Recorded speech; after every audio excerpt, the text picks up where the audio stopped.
गुरु रामपाल जी परमेश्वर जी की जय हो।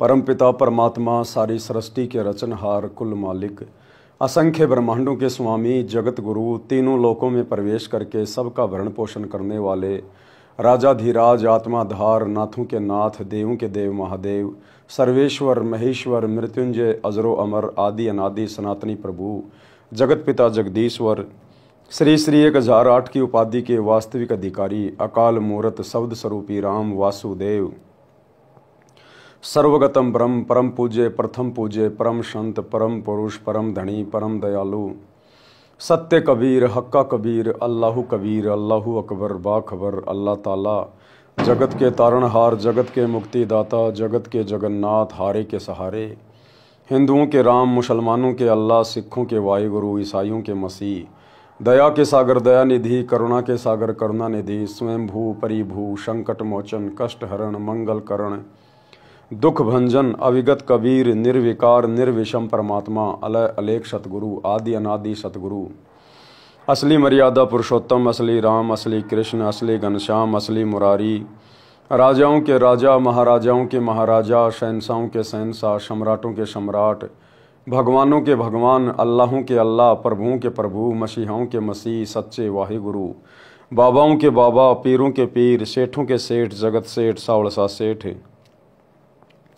सर्वगुण संपन्न अनंत कोटि कलाओं के स्वामी अनंत कोटि ब्रह्मांडों के नायक योगियों में महायोगी ध्यानियों में महाध्यानी सिद्धों में परम सिद्ध ज्ञानियों में तत्व ज्ञानी ब्रह्म ज्ञानी महाज्ञानी परम ज्ञानी सर्वश्रेष्ठ ज्ञानी विज्ञानी युवा कबीर समरथ कबीर असमवात अमित ओझा सच्चे रहनुमा करीम अल्लाह शुभान अल्लाह दुनिया के अंतिम पैगंबर 8 सितंबर 1951 से गांव धनाना जिला सोनीपत हरियाणा भारतवर्ष की पावन भूमि पे प्रकट रियल कल की भगवान श्री नारायण साकार हरि श्री बाबा साहेब नूर अनंत परमात्मा संत श्रोमणी सतगुरु रामपाल जी परमेश्वर जी के चरण कमल में साध संगति से जुड़े हुए देश विदेश से आप और हम सभी सत्सेवक भाई बहनों का अनंत कोटि दंडवत प्रणाम।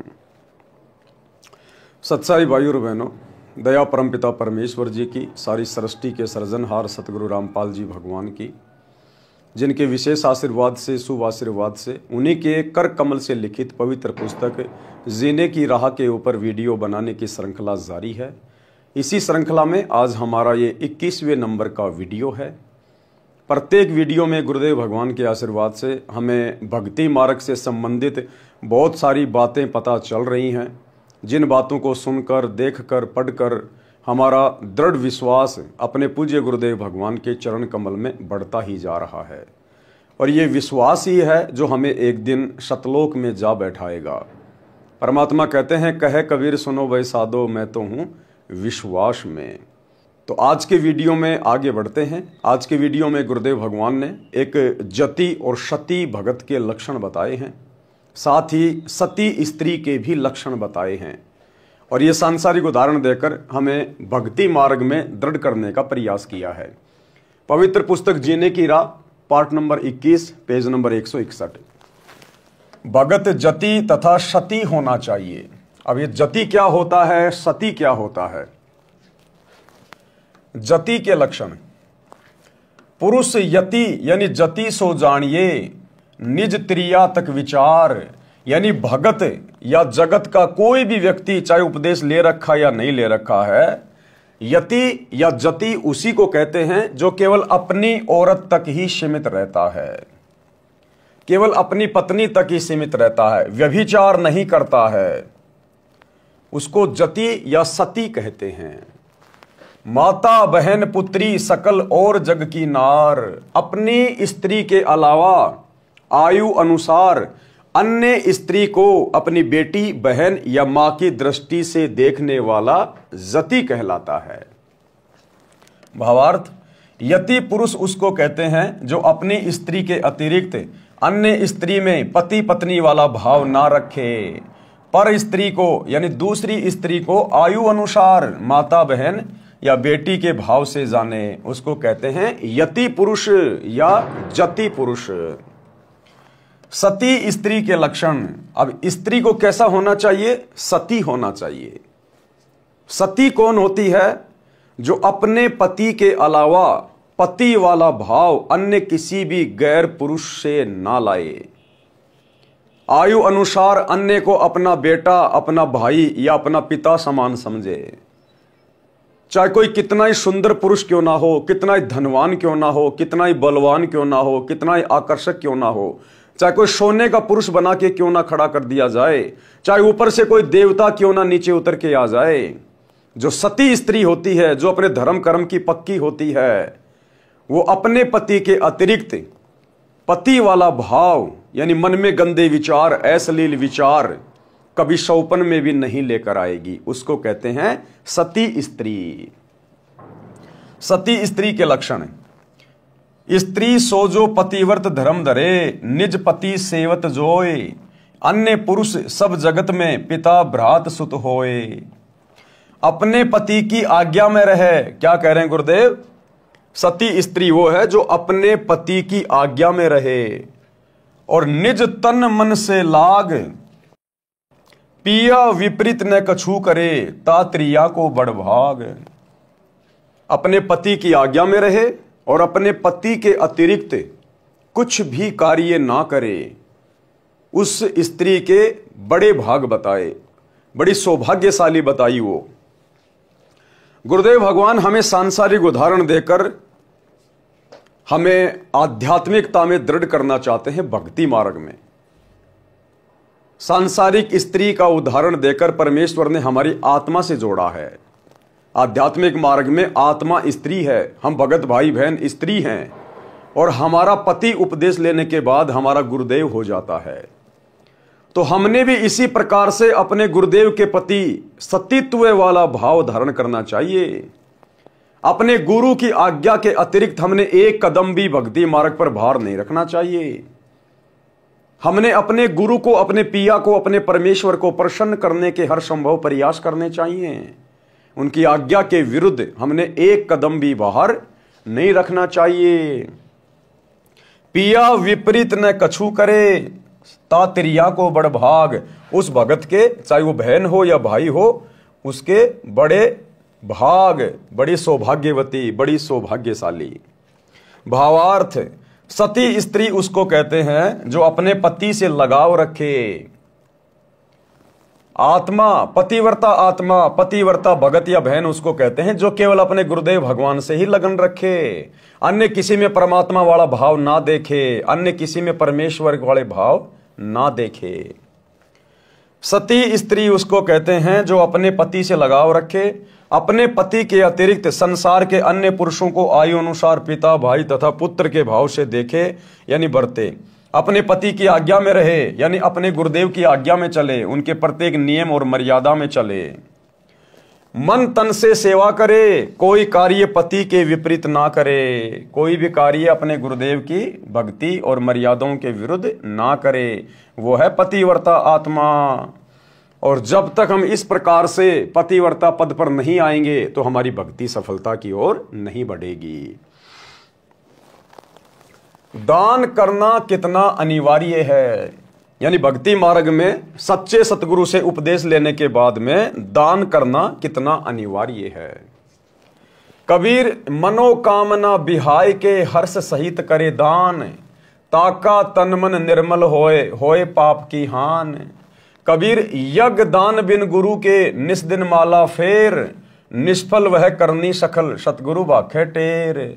प्रथम गुरु से पूछिए कीजिए काज बहोर, सो सुखदायक होत है मिटे जीव का खोर।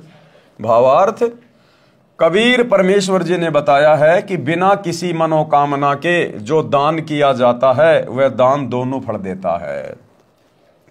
बिना किसी मनोकामना के, बिना किसी इच्छा के, बिना किसी भौतिक डिमांड के जो दान किया जाता है, ज्योति पाठ करवाया जाता है अपने गुरुदेव भगवान को, अपने गुरुदेव के कर कमल में, वो दान दोनों कार्य करता है। दोनों कार्य कौन से? क्योंकि सतगुरु अंतर्यामी है, सतगुरु को बताने की आवश्यकता नहीं है कि आपके ऊपर क्या संकट है या क्या संकट आने वाला है। सतगुरु अंतर्यामी है, वो हमारे मन में उठने वाली बात को जान जाते हैं। जिस घटना का जो आने वाले समय में घटने वाली है, हमारे ऊपर कोई संकट आने वाला है, कोई दुख आने वाला है, हम नहीं जानते, सतगुरु पहले से जानते हैं। तो सतगुरु को दान धर्म करते समय, ज्योति पाठ करवाते समय हमने अपने मन में कोई इच्छा नहीं रखनी, निष्काम भाव से हमने दान करना चाहिए। गुरुदेव कहते हैं जब तक भक्ति सकामना तब लग निष्फल सेव, कहे कबीर वे क्यों मिले निष्कामी निज देव। और परमात्मा कहते हैं बिन इच्छा जो देत है सो दान कहावे, फल बाचे नहीं तास का वो अमरापुर जावे। तो बिना इच्छा के, बिना भौतिक डिमांड के यदि हम अपने गुरुदेव को ज्योति पाठ करवाएंगे या दान करेंगे तो हमारे भौतिक जो कार्य हैं, सांसारिक जो कार्य हैं, वो भी हमारे पूरे होंगे, कोई अड़चन नहीं आएगी, कोई बाधा नहीं आएगी बिन मांगे। और दूसरा काम करेगा मोक्ष में, यानी वो दान धर्म, वो कमाई हमारी मोक्ष में भी सहायक होगी। और यदि आपने डिमांड करके गुरुजी को ज्योति पाठ करवाई या दान किया, मन में कोई इच्छा आपके कि ये भगवान एक छोटा सा मेरे को प्लाट मिल जाए, ये भगवान मेरा लड़का नौकरी लग जाए, भले आप अपने गुरु से ना कहिए, लेकिन यदि आपके मन में कुछ इस प्रकार के विचार चल रहे हैं तो वो आपका सांसारिक कार्य तो हो सकता है परमात्मा पूरा कर देगा, आपके पोता भी हो जाएगा, आपका एक प्लाट भी ले लिया जाएगा, आपका बेटा भी नौकरी लग जाएगा, लेकिन वो दान धर्म का फल फिर आपके मोक्ष में काउंट नहीं होगा। तो परमात्मा ने बहुत अच्छा तरीका बताया कि जब भी दान धर्म करो, ज्योति पाठ अपने गुरु जी के हाथों में दो, तो मन में कोई इच्छा मत करो किसी प्रकार की, आंख बंद करके दे दो अपने गुरुदेव के चरणों में।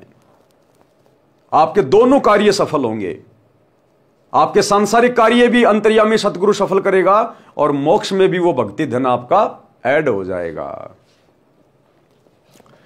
कबीर परमेश्वर जी ने बताया है कि बिना किसी मनोकामना के जो दान किया जाता है वह दान दोनों फल देता है। वर्तमान जीवन में कार्य की सिद्धि भी होगी तथा भविष्य के लिए पुण्य जमा होगा, और जो मनोकामना पूर्ति के लिए किया जाता है वह कार्य सिद्धि के पश्चात समाप्त हो जाता है। बिना मनोकामना पूर्ति के किया गया दान आत्मा को निर्मल करता है, पाप नाश करता है। पहले गुरु धारण करो, फिर गुरुदेव जी के निर्देश अनुसार दान करना चाहिए। सबसे पहले तो गुरु धारण करो, और गुरु भी सच्चा पूर्ण गुरु, तत्वदर्शी गुरु, और वो वर्तमान में केवल एक ही है पृथ्वी पे, सतगुरु रामपाल जी। गुरु धारण करने के बाद गुरुदेव जी के निर्देश अनुसार दान करना चाहिए। फिर आपने किसी भी ऐरे गहरे नथु बैरे के हाथों में दान नहीं देना, अपने किसी भी गुरु भाई के हाथों में दान नहीं देना, ज्योति पाठ का पैसा नहीं देना।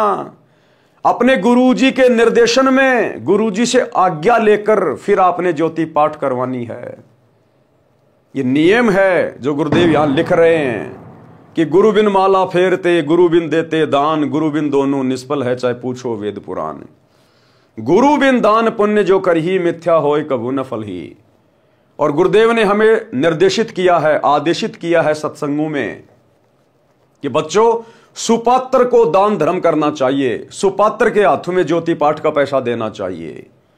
और फिर गुरुदेव ने यह भी बताया कि बच्चों सुपात्र इस पूरी पृथ्वी पर आपके गुरु के अलावा कोई दूसरा नहीं है। गुरु का बेटा कभी सुपात्र नहीं होता, गुरु की बेटी सुपात्र नहीं होती, गुरु की पत्नी सुपात्र नहीं होती, गुरु का भाई सुपात्र नहीं है, कोई कोऑर्डिनेटर सुपात्र नहीं है।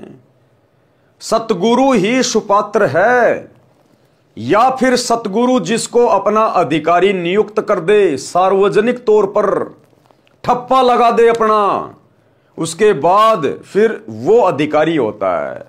तो ये ठप्पा भाई अधिकारी वाला जब तक सतगुरु रामपाल जी भगवान धरती पे हैं तब तक किसी और के ऊपर नहीं लगाएंगे, अपने बेटा बेटी के ऊपर नहीं लगाएंगे, भाई बंधुओं के ऊपर नहीं लगाएंगे, किसी कोऑर्डिनेटर के ऊपर नहीं लगाएंगे। तो वर्तमान समय में जो कि 2025 का समय चल रहा है और 2014 में बरवाला कांड हुआ, गुरुदेव भगवान जेल में बैठे हुए हैं। आज गुरुदेव भगवान की गैर हाजिरी में, गुरुदेव भगवान से पूछे बिना, उनसे आज्ञा लिए बिना, उनके ज्ञान के विपरीत लाखों की संगत इन फर्जी सतलोक आश्रमों में जा जाके अपने गुरुदेव के नियम और मर्यादाओं की धज्जियां उड़ा रही है, और बिना गुरु आज्ञा के अर्थात हिसार जेल में जाकर अपने गुरुजी से आज्ञा लिए बिना ज्योति पाठ और दान करवा रही है। किनको? कुपात्रों को, गुरुदेव के परिवार को, कोऑर्डिनेटरों को। और ये कुपात्र संगत की आंखों के सामने उस दान का जी भरकर दुरुपयोग भी कर रहे हैं। क्योंकि कुपात्र तो दुरुपयोग ही करेगा, आपके दान को बर्बाद ही करेगा। अन्यथा भैया सतगुरु का वचन फेल हो जाएगा। फिर सतगुरु ने क्यों कहा कि सुपात्र को दान करना चाहिए और सुपात्र केवल सतगुरु होता है? तो आपने तो कुपात्रों को दे दिया, कुपात्रों को। गुरु का परिवार आपका सतगुरु नहीं है, ये कोऑर्डिनेटर आपके सतगुरु नहीं है। आपने किन कुपात्रों को दे दिया इस परीक्षा के समय में? और ये कुपात्र जी भर के आपके करोड़ों के दान का दुरुपयोग कर रहे हैं, आपके कर्म फोड़ रहे हैं, आपकी मर्यादा तोड़वा रहे हैं। धनाना गांव में करोड़ों रुपये का स्टेडियम बना दिया, जो कि गुरुदेव की आज्ञाओं के खिलाफ, सत्संगों के विपरीत। हरियाणा के जाट आरक्षण में करोड़ों रुपया चंदे के रूप में दे दिया। आनंदपाल सिंह जैसे गैंगस्टरों की सीबीआई जांच के समर्थन में 5 लाख रुपए दे दिए। हरियाणा के गोहाना जाट महासभा का 5वां फ्लोर बनवा दिया गया, जो 1 करोड़ से ऊपर बनेगा। अयोध्या में भंडारा लगा दिया काल पुजारियों के लिए। और भी दुनिया भर के पाखंड आडंबर आए दिन ये लोग आपके दान धर्म के ऊपर करते ही रहते, काल प्रेरणा से आप लोगों की मर्यादा तोड़वाने के लिए। तो भैया सतगुरु का वचन मिथ्या नहीं जाता। सतगुरु ने कह दिया कि दान केवल सुपात्र को दिया जाता है, सुपात्र केवल आपका गुरु है। बाकी आप किसको दे रहे हैं ये आप स्वयं निर्णय कर लीजिएगा। पहले गुरु धारण करो, फिर गुरुदेव जी के निर्देश अनुसार दान करना चाहिए। बिना गुरु के कितना ही दान करो और कितना ही नाम सुमरण की माला फेरो, सब व्यर्थ प्रयत्न है। यह सत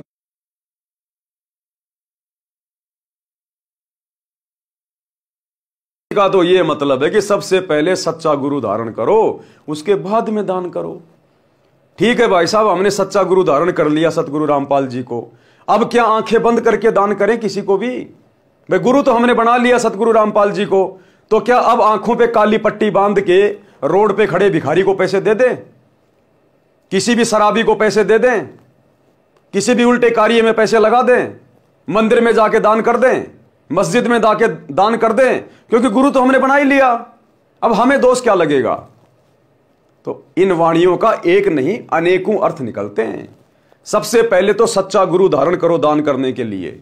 सच्चा गुरु धारण करने के बाद गुरु ने जो मर्यादा बताई है कि केवल सुपात्र को दान देना है। अब सुपात्र सतगुरु के अलावा धरती पे कोई दूसरा नहीं है, तो आप किसको दान दे रहे हैं वर्तमान में इन फर्जी सतलोक आश्रमों में जाकर? ये गुरुदेव के आध्यात्मिक निर्देशन के बिल्कुल विपरीत है। विपरीत आपका दान कुपात्रों के हाथों में जा रहा है। प्रथम गुरु की आज्ञा लें, तब अपना नया कार्य प्रारंभ करना चाहिए। वह कार्य सुखदायक होता है तथा मन की सब चिंता मिटा देता है। कोई भी कार्य करने से पहले अपने गुरुदेव भगवान की आज्ञा अवश्य लें। जैसे आप कोई मकान बना रहे हैं, दुकान बना रहे हैं, मकान में आप जी प्रवेश कर रहे हैं, अपना नया कोई कारोबार खोल रहे हैं, तो सर्वप्रथम अपने गुरुदेव की आज्ञा अवश्य लें। और वर्तमान में गुरुदेव भगवान हिसार जेल में बैठे हैं, आम भगत उनसे मिल नहीं सकता, उनके परिवार ने धर्म को धंधा बना लिया, उनके ऊपर विश्वास किया नहीं जा सकता। तो वर्तमान में अपने गुरुदेव के ज्ञान को आधार बनाकर और घर पर दरबार साहिब के सामने अपनी अर्जी अपने गुरुदेव को दंडवत प्रणाम करते हुए हृदय से लगाइए और अपने गुरुदेव से आज्ञा लीजिए और अपना कार्य शुरू कीजिए।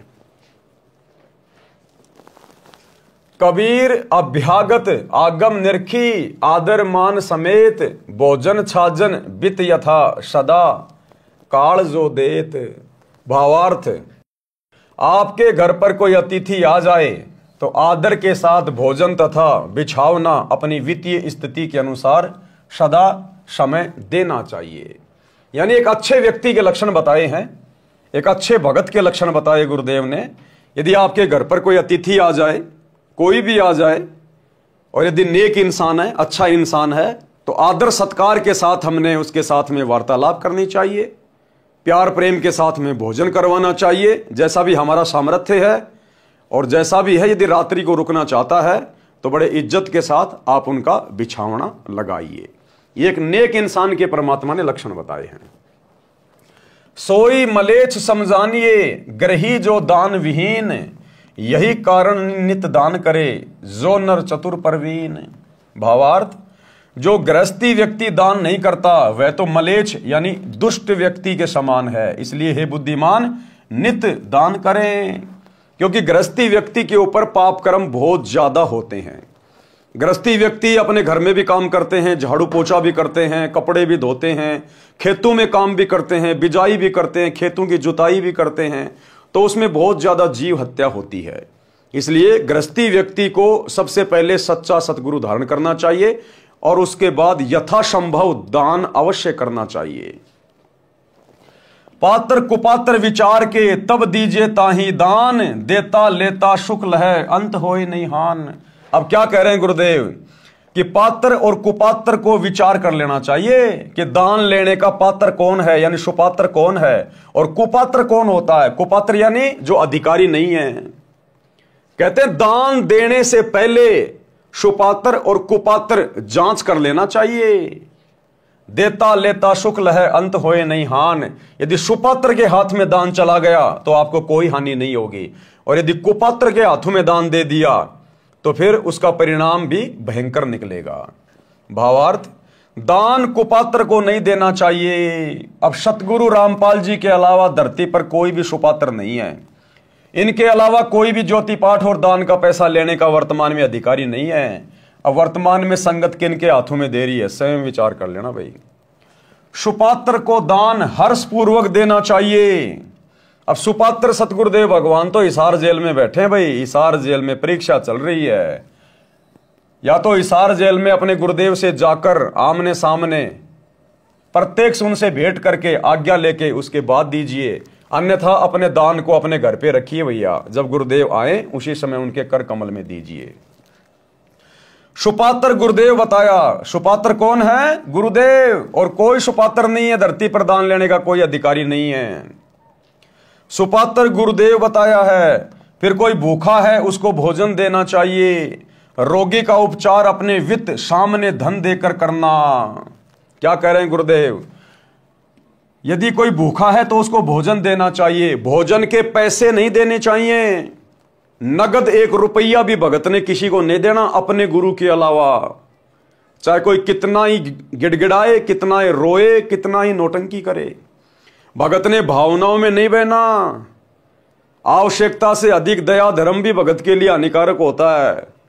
हमने राजा जनक जैसी गलती नहीं करनी। उन 12 करोड़ नरक में पड़ी हुई आत्माओं की पुकार सुन के। ये कलयुग की बिचली पीढ़ी है, फूक फूक के कदम रखना पड़ेगा। काल तो वैसी परिस्थितियां प्रकट करेगा हमें डुबोने के लिए, हमारी मर्यादा तुड़वाने के लिए। और सतगुरु भी वर्तमान में जेल में बैठ के वही देख रहा है कि मेरे हैं कितने, मेरे ज्ञान को आधार बनाकर कितने भक्ति कर रहे हैं, देखा देखे में भेड़ की पूंछ पकड़ के कितने चल रहे हैं। आप यदि कोई भूखा है तो उसको भोजन खिला दीजिए। आपके घर से बना के खिला दीजिए, या आप यदि बाजार में हैं और कोई आपसे भोजन की डिमांड कर रहा है, वास्तव में भूखा है, तो किसी भी दुकान से भोजन लेकर आप उसको दे दीजिए। आपने नगद पैसा बिल्कुल भी नहीं देना, बिल्कुल भी। यदि आप जल्दबाजी में हैं, उसको भोजन करवाने की स्थिति में नहीं है, तो हाथ जोड़ लीजिए कि भाई साहब माफ करना, अभी मैं थोड़ा जल्दी में हूं। फिर कोई भूखा है उसको भोजन देना चाहिए। रोगी का उपचार अपने वित्त सामने धन देकर करना। यदि कोई रोगी है, कोई बीमार है, चाहे आड़ोसी हो, चाहे पड़ोसी हो, चाहे रिश्तेदार हो, हमने उनको नगद पैसे नहीं देने कि भाई साहब मेरा बेटा बहुत बीमार हो गया, मेरे फोन पे में पैसे डाल दे। समय नहीं है भाई साहब। भावनाओं में नहीं बहना, जल्दबाजी नहीं करनी बिल्कुल भी। अपनी आंखों के सामने अगर दवा की जरूरत है तो मेडिकल पे जाइए। 2, 4, 5 हजार जितने की भी दवा की आवश्यकता है, यदि आप समर्थ हैं तो आप अपनी जेब से मेडिकल वाले को पैसे दीजिए। जितने की दवा है उतने ही, 1 रुपया भी नहीं फालतू। उसको 100 रुपए भी फालतू नहीं देने के हिसाब तू अपने खर्चे के लिए रख ले। हाँ, यदि हमारा कोई भगत भाई बहन है, नाम उपदेश ले रखा है, मर्यादा में है, उसको हम नगद पैसा देके उधार मदद कर सकते हैं, क्योंकि वो परमात्मा का भगत है, वो पैसे का दुरुपयोग नहीं करेगा। और यदि फिर भी वो दुरुपयोग करेगा तो सजा फिर वो भोगेगा, हम नहीं भोगेंगे, क्योंकि हमने तो अपनी आंखों के सामने उसकी स्थिति को देखकर हमने उसकी मदद की है। अब वो यदि अपने कर्म फोड़ रहा है, अपने भगवान को धोखा दे रहा है, तो लाख बार दे। लेकिन जगत वाला कोई भी व्यक्ति हो, चाहे रिश्तेदार हो, चाहे अड़ोसी हो, चाहे पड़ोसी हो, उनको नगद पैसा नहीं देना, चाहे कोई कितना बीमार हो। डॉक्टर की फीस देने में वो समर्थ नहीं है, यदि आप समर्थ हैं, उसकी मदद करना चाहते हैं, तो आप जी खुद जाइए हॉस्पिटल में, डॉक्टर से पूछिए साहब आपकी कितनी फीस है, बोलेगा साहब 3,000 रुपये, लीजिए साहब 3,000 रुपये, और उसको बोल दीजिए भाई मैं आपको ये उधार दे रहा हूं, ये पैसा आप मेरा लौटा देना। फ्री में मदद नहीं करनी, बिल्कुल भी ना भगत की ना जगत की, फ्री में मदद नहीं करनी, उधार का बोल के दीजिएगा। अगर वो नहीं चुका पाएगा किसी कारण से, तो फिर कोई दिक्कत नहीं होने वाली, क्योंकि हमने फ्री में नहीं दिया, हमने तो उधार दिया। अब कोई सामने वाला देने में समर्थ नहीं है या उसकी नीयत खराब हो गई, तो फिर हम भगतों को दोष नहीं है, उसके कर्म फिर उसके साथ में है। तो इस प्रकार से भाई और बहनों, हमने किसी की भी मदद करते समय किसी भी प्रकार की बहुत सोच समझ के कदम रखना है। यह काल का भयंकर जाल है, वो कदम कदम पर भक्तों के साथ में धोखा करने का प्रयास करेगा। हमने भावनाओं में नहीं बहना, जल्दबाजी में कोई डिसीजन नहीं लेना। दुनिया मरे तो मरे, उनकी जल्दबाजी में हम क्यों मरे अपनी मर्यादा तोड़ के। अगर इतना ही ज्यादा दुखी है, परेशान है, तो आजा भगवान की शरण में, नाम दीक्षा ले, संकल्प ले, भक्ति कर, अपनी सत्संग सुनना शुरू कर। अगर इतना ज्यादा दुखी हो रहा है तो हमने किसी के दुख में भावनाओं में बहकर अपनी मर्यादा नहीं तोड़नी है। ये दुनिया आए दिन लाखों मर रही है, मर जाएंगे, मरने दो। भक्ति नहीं करेगा वो आज, नहीं तो वो कल मरेगा। लेकिन हम क्यों मर्यादा तोड़ के मरे उसके चक्कर में। तो यदि कोई रोगी है तो भाई डायरेक्ट नगद पैसा मत देना, आप सामने जाकर गोली दवाई दिलवा दो। बाढ़ पीड़ित, यदि कोई बाढ़ आ गई, कहीं पर भूकंप आ गया, और यदि आप समर्थ हैं तो आप किसी के मोबाइल पे, फोन पे या बहुत सारे लोग उस समय वीडियो बनाएंगे, आप बाढ़ पीड़ितों की मदद कीजिएगा, वहां भूकंप आ गया, आपकी मदद की आवश्यकता है। आप यदि 100 रुपए भी डालेंगे तो लाखों रुपए हो जाएंगे, लोगों की मदद हो जाएगी। हमने इन भावनाओं में नहीं बहना, फालतू का दानी नहीं बनना। यदि आपके आसपास ऐसा कोई सिस्टम है, कहीं बाढ़ आई है, कोई भूकंप आया है, आप जी अपने घर से भोजन भंडारा बनवा के लेके जाइए और उसके बाद आप उनको भोजन दीजिएगा। या मार्केट से कोई चीज वगैरह, कोई फल फ्रूट वगैरह, या कोई फूड पैकिंग वगैरह। और फूड पैकिंग भी ऐसी होनी चाहिए जिसको आदमी बेच ना दे। आजकल ये भिखारी भी बड़े एडवांस हैं। आप किसी को भी क्या करोगे, बिस्कुट का पैकेट दे दोगे, वो उसको दुकान वाले को 3 रुपए में दे देगा वापस, और 2 रुपए जो बचेंगे उसका गुटखा लेके खा लेगा। आप जिसको भी बिस्कुट दें, कोई भी फूड दें, जो पैकिंग होता है थोड़ा सा उसको फाड़ दें, बिस्कुट के पैकेट को थोड़ा 2 टूक कर दें बीच में हल्का सा, या और कोई भी पैकिंग का सामान है उसकी पैकिंग को थोड़ा सा फाड़ दें। नहीं तो आजकल बड़े उस्ताद हैं, ये 100 रुपए की चीज को 25 रुपए में दुकान वाले को दे देंगे। अब 25 रुपए तो गए ना, 25 रुपए का जो वो उल्टा काम करेगा, नुकसान तो हमें हुआ ना फिर। तो बहुत सोच समझ के भाई और बहनों, तो बाढ़ पीड़ितों को भी भोजन खिलाइए, खाने पीने का सामान दीजिए, नगद पैसे नहीं। भूकंप पीड़ितों को समूह बनाकर भोजन, कपड़े अपने हाथों से देना सुपात्र को दिया गया दान है। क्या कह रहे हैं गुरुदेव, अपने हाथों से देना। अब हाथों से कब देंगे, वहां पहुंच के देंगे। घर बैठे मोबाइल पे स्कैन करके रुपए नहीं डालेंगे। अपने हाथों से देने का मतलब वहां पहुंच के देना, अपनी आंखों के सामने कि वास्तव में इसको आवश्यकता है, और नगद बिल्कुल नहीं देना। तो इतनी सावधानी हमने बरतनी है।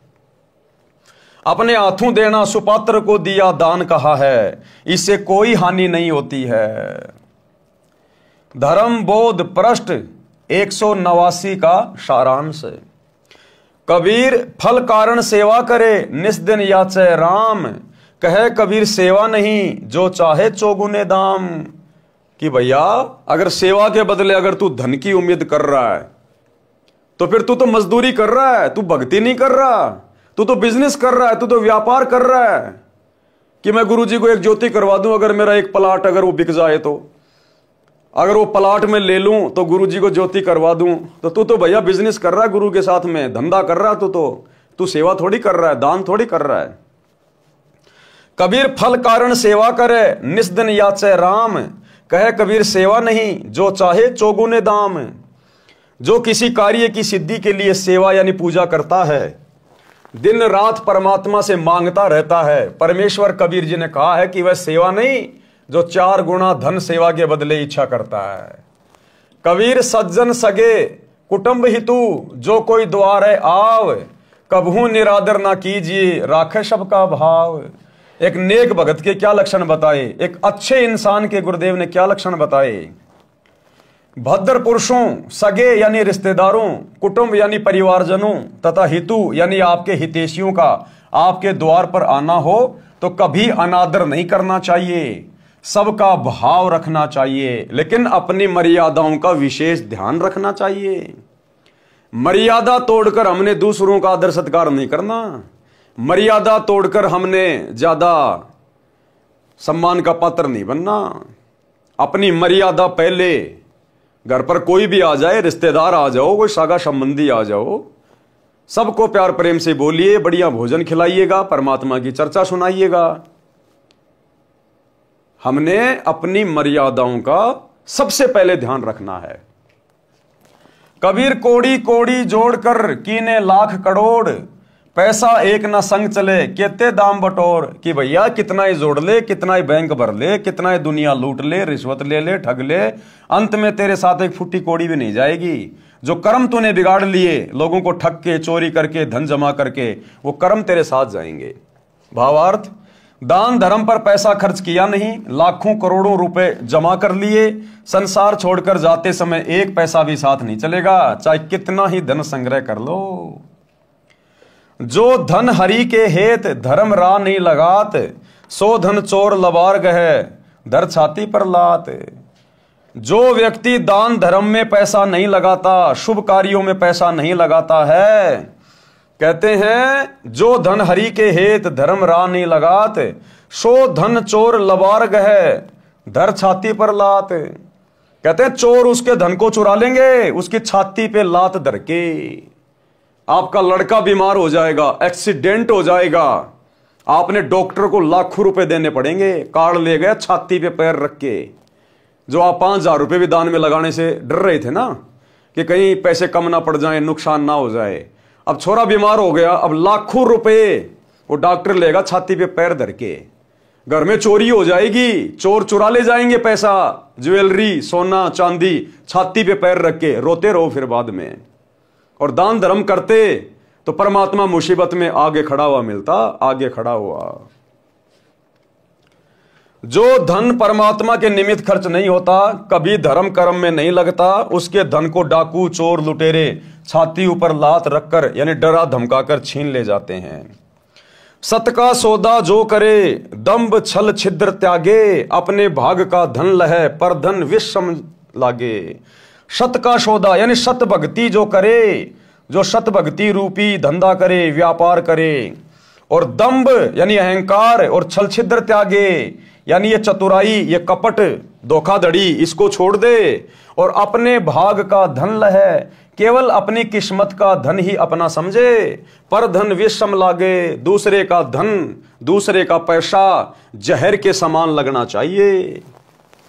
अपने जीवन में परमात्मा से डरकर सत्य के आधार से सर्व कर्म करने चाहिए कि भैया एक दिन मालिक के दरबार में भी जाना है, आज नहीं तो कल ये शरीर भी छूटेगा, ऊपर भगवान के दरबार में भी जाएगा, वहां तेरा अकाउंट होगा पाई पाई का। तुमने उस दरगाह का महल नहीं देखा, धर्मराज के तिल तिल का लेखा। जो अपने भाग्य में धन लिखा है उसी में संतोष करना चाहिए, पर धन को जहर के समान समझें। पर धन क्या, लोगों को लूटना, ठगना, झूठ बोल के धन इकट्ठा करना, रिश्वत वगैरह लेना, ये होता है पर धन हड़पना। भूखा जही घरते फिरे, ताको लागे पाप। जिसके घर से कोई व्यक्ति भूखा चला जाता है, कहते हैं वो महापापी व्यक्ति होता है, महापापी। कैसे? कोई रिश्तेदार है आपके घर पे आया, आप उसको भोजन नहीं करवा पाए, आप कह रहे हो भाई साहब भोजन तो करते जाओ, भोजन का समय हो गया, और वो कह रहा है कि नहीं नहीं भाई साहब मेरा पेट भरा हुआ है, मुझे वास्तव में भूख नहीं लग रही। तो वो आदमी फिर आपके घर से भूखा नहीं गया, वो आदमी आपके घर से भूखा नहीं गया, क्योंकि आप तो उसको खिलाना चाह रहे हो, लेकिन किसी कारण से वो नहीं खाना चाह रहा। कोई भी कारण हो सकता है, उसका अपना कोई व्रत हो सकता है, आपके घर का खाना वो नहीं खाना चाहता हो, या वास्तव में उसको भूख नहीं है, लेकिन हमने तो आदर सत्कार से उससे प्रार्थना करी, तो हमारे घर से तो समझो भोजन खा के ही गया है, तो ऐसे में दोष नहीं लगता। हाँ, यदि आपकी बोलचाल से, आपके झगड़ालू स्वभाव से, आपके द्वारा कुछ उल्टा सीधा बोलने से यदि वो व्यक्ति नाराज होकर और भोजन करके नहीं जाता है, या आपने उसको भोजन नहीं करवाया, तो फिर आप जी परमात्मा के दोषी बनते हैं। तो भगत ने आए हुए को एक प्रकार से, जैसे कहते हैं ना कि भाई घर पे आया हुआ तो भगवान समान होता है, मेहमान तो भगवान समान होता है, तो हमने उसी भाव से उनको भोजन पानी के लिए जरूर प्रार्थना करनी चाहिए। और कोई नहीं खा के जाता है अपनी मर्जी से, तो फिर हमें दोष नहीं है। भूखा जहीं करते फिरे ताको लागे पाप, भूखों भोजन जो देत है कटे कोटि संताप। करोड़ों पाप कर्म नष्ट हो जाते हैं जो भूखे को भोजन खिलाता है। अब भाई और बहनों, ये वाणी क्या कह रही है? भूखा जहीं करते फिरे, जिस घर से भूखा व्यक्ति चला जाए ताको लागे पाप। यहां तो गुरुदेव कह रहे हैं अगर आपके घर से कोई भूखा चला गया आपकी कमजोरी के कारण, तो आप बहुत बड़े पाप के भागी हैं। तो सोचिए भाई और बहनों, दूसरे के घरों में घुसकर यदि कोई किसी को भोजन ना करने दे, खाना ना खाने दे, उसके भोजन को उठा के फेंक दे, उनके साथ में मार पिटाई करे बेवजह अपने स्वार्थ के लिए, तो उनको क्या पाप लगेगा? जब घर पे आए हुए व्यक्ति को आपने भोजन नहीं करवाया और किसी कारण से झगड़ा करके निकाल दिया, उसको कितना पाप है। और आप दूसरे के घर में जाके मारपीट करो, उनको भोजन ना करने दो, तो कितना पाप लगेगा? गिनती नहीं है। तो ये पाप वर्तमान में काल करवा रहा है सतगुरु रामपाल जी के परिवार से, इन कोऑर्डिनेटरों से। साध संगतियों में जाते हैं ये लोग, पुलिस वालों को लेके साध संगतियां बंद करवाने के लिए, भंडारे बंद करवाने के लिए, और वहां जाकर सत्सेवक भाई बहनों के सामान को फेंकते हैं, हलवे राम को फैला देते हैं, भक्तों के साथ मार पिटाई करते हैं, थाने में लेके जाते हैं, उनको भोजन नहीं करने देते, भंडारा नहीं करने देते। तो सोचिए इन राक्षसों के साथ, गुरुदेव के परिवार के साथ और इन कोऑर्डिनेटरों के साथ और इनके चक्कर में जो आम संगत आकर इस प्रकार का कुकृत्य कर डालती है सत्सेवकों के साथ, सोचिए उन लोगों के साथ में क्या बीतेगी आने वाले समय में। वो तो टोटली परमात्मा के विधान के सैकड़ों गुना ज्यादा खिलाफ कर रहे हैं। इसलिए भाई और बहनों, दास बार बार कहता है कि जो दुर्गति आने वाले समय में संत रामपाल जी के उन भक्तों की होगी जो जानबूझ के आंख बंद करके बैठे हैं, इतनी तो जगत वालों की भी नहीं होगी, क्योंकि ये लोग जानबूझ के सांची तज रहे हैं। भावार्थ, जिस घर से कोई भूखा लौट जाता है उसको पाप लगता है, और भूखों को भोजन देने वालों के करोड़ों विघ्न टल जाते हैं। वैसे तो बहुत सारी साध संगतियों में इन लोगों ने उपद्रव मचाया है, लेकिन विशेषकर जब दिल्ली में साध संगति थी, भोजन भंडारा तैयार था, सभी भगत भाई बहन तकरीबन 40 से 50 दूर दूर से आए हुए अन्य स्टेट से बेचारे शाम को अपने गुरुदेव को भोग लगा रहे थे, बड़ी भोग की आरती के साथ। उसी समय सतलोक आश्रम वालों ने एंट्री मार दी, पुलिस वालों को दारू पिला के लेके गए और भक्तों को बहुत बुरी तरह से मार पिटाई करवाई, थाने में लेके गए, भंडारे को फैला दिया, किसी को भंडारा नहीं करने दिया। बेचारे भगत ना जाने कहां कहां से भूखे आए थे, अपने गुरुदेव को भोग लगा रहे थे कि बाद में चलो भंडारा करेंगे, बेचारे वापस भूखे गए। तो सोचिए भाई और बहनों, ये साध संगतियां वर्तमान में पृथ्वी पर एकमात्र सत्य समागम है। साध संगतियों के समान धर्म कहीं नहीं हो रहा वर्तमान में धरती पर कहीं भी। इन सतलोक आश्रमों में तो पाखंड चल रहा है, कोरा पाखंड। केवल धार्मिक धंधे के लिए संगत को लूटा जा रहा है, अपनी मान बढ़ाई के लिए, दिखावे के लिए लड्डू जलेबी बर्फी। यहां गुरु को परमात्मा मान के उनको भोग नहीं लगाया जाता। ये लोग तो पाप का भोजन खा रहे, दुनिया को खिला रहे इन आश्रमों में। क्योंकि जो अपने गुरु को इष्ट मान के, कबीर भगवान मान के उनको भोग नहीं लगाता है, वो तो समझो पाप खा रहा है, गीता अध्याय 3 श्लोक 13 के अनुसार। तो इन सतलोक आश्रमों से जुड़े भाई बहन, गुरुदेव का परिवार, ये कोऑर्डिनेटर, ये अपने गुरु को इष्ट नहीं मानते। ये तो उस कागज की दाढ़ी मूछ वाली कबीर जी की समझे जाने वाली नकली फोटो को भगवान मानते हैं। तो ये तो वैसे भी पाप का भोजन है, चाहे कितना मर्जी खा लो, कुछ भी खा लो बना के। एकमात्र सत्य समागम गुरुदेव की गैर हाजिरी में 2014 बरवाला कांड के बाद यदि धरती पर कहीं हो रहे हैं तो केवल साध संगतियों में, और उन साध संगतियों में जाकर काल प्रेरणा से उत्पात मचाना, भंडारे बंद करवाना, ये दुनिया के सबसे बड़े पापी हैं, सबसे बड़े पापी। अरे रावण के कोई सींग थोड़ी थे, कंस के कोई सींग थोड़ी थे, हिरण्यकश्यप के कोई सींग थोड़ी थे, लंबे लंबे दांत थोड़ी थे। आप और हमारी तरह इंसान थे, कोई ब्राह्मण जाति में था, कोई यादव जाति में था, लेकिन आज वो राक्षस कहलाए। तो ठीक इसी प्रकार ये गुरुदेव का परिवार, ये कोऑर्डिनेटर जो सात संगतियों में जाके उपद्रव मचाते हैं, ये राक्षस हैं, राक्षस। ये परिणाम इनको आने वाले समय में बहुत बुरी तरीके से भोगने पड़ेंगे। प्रथम संत को जिमाइए, पीछे भोजन भोग, ऐसे पाप को टालिए, कटे नित्य का रोग। प्रथम संत को जिमाइए। अब भैया हम रोजाना संत को कहां से लाएं जिमाने के लिए? रोजाना भगत कौन आएगा आपके घर पे भंडारा करने के लिए? और रोजाना संत को भोजन करवाए बिना आपके पाप कटेंगे नहीं। इसलिए परमात्मा ने गीता अध्याय 3 श्लोक नंबर 13 में लिखा है कि परमात्मा को भोग लगाए बिना, यानी उस संत को जिमाए बिना जो व्यक्ति भोजन खाएगा वो तो पाप खाएगा, पाप। इसलिए सतगुरु ने अपनी प्यारी आत्माओं को, सत्सेवकों को बचाने के लिए काल के कहर से और अपने शास्त्र अनुकूल भक्ति विधान अनुसार आगे बढ़ाने के लिए यह प्रेरणा की है कि बच्चों घर घर में अपने गुरुदेव को इष्ट मान के भोग लगाओ। और सत्सेवकों ने घर घर में अपने गुरुदेव का आसन लगा दिया, बेड लगा दिया, अपने गुरु को ही अपना इष्ट मान के, और जो नकली इष्ट है दाढ़ी मूछ वाला कबीर, उसको घर से बाहर निकाल दिया और अपने गुरु को इष्ट मान के रोजाना संत को जिमा रहे हैं। क्योंकि प्रथम संत तो हमारे गुरुदेव हैं, हम तो फिर छोटे संत हैं। अरे प्रथम तो हमारे गुरुदेव हैं, हम तो उनके बाद हैं। तो क्या कह रहे हैं यहां परमात्मा वाणी में? प्रथम संत को जिमाइए और पीछे भोजन भोग, ऐसे पाप को टालिए, कटे नित्य का रोग। अब मान लीजिए किसी घर में 5 भगत हैं, वो 5 संत हैं। अब बताइए 5 संत हैं, लेकिन पहले वो खिलाएंगे किसको? क्योंकि आदेश क्या हो गया? प्रथम संत को जिमाइए।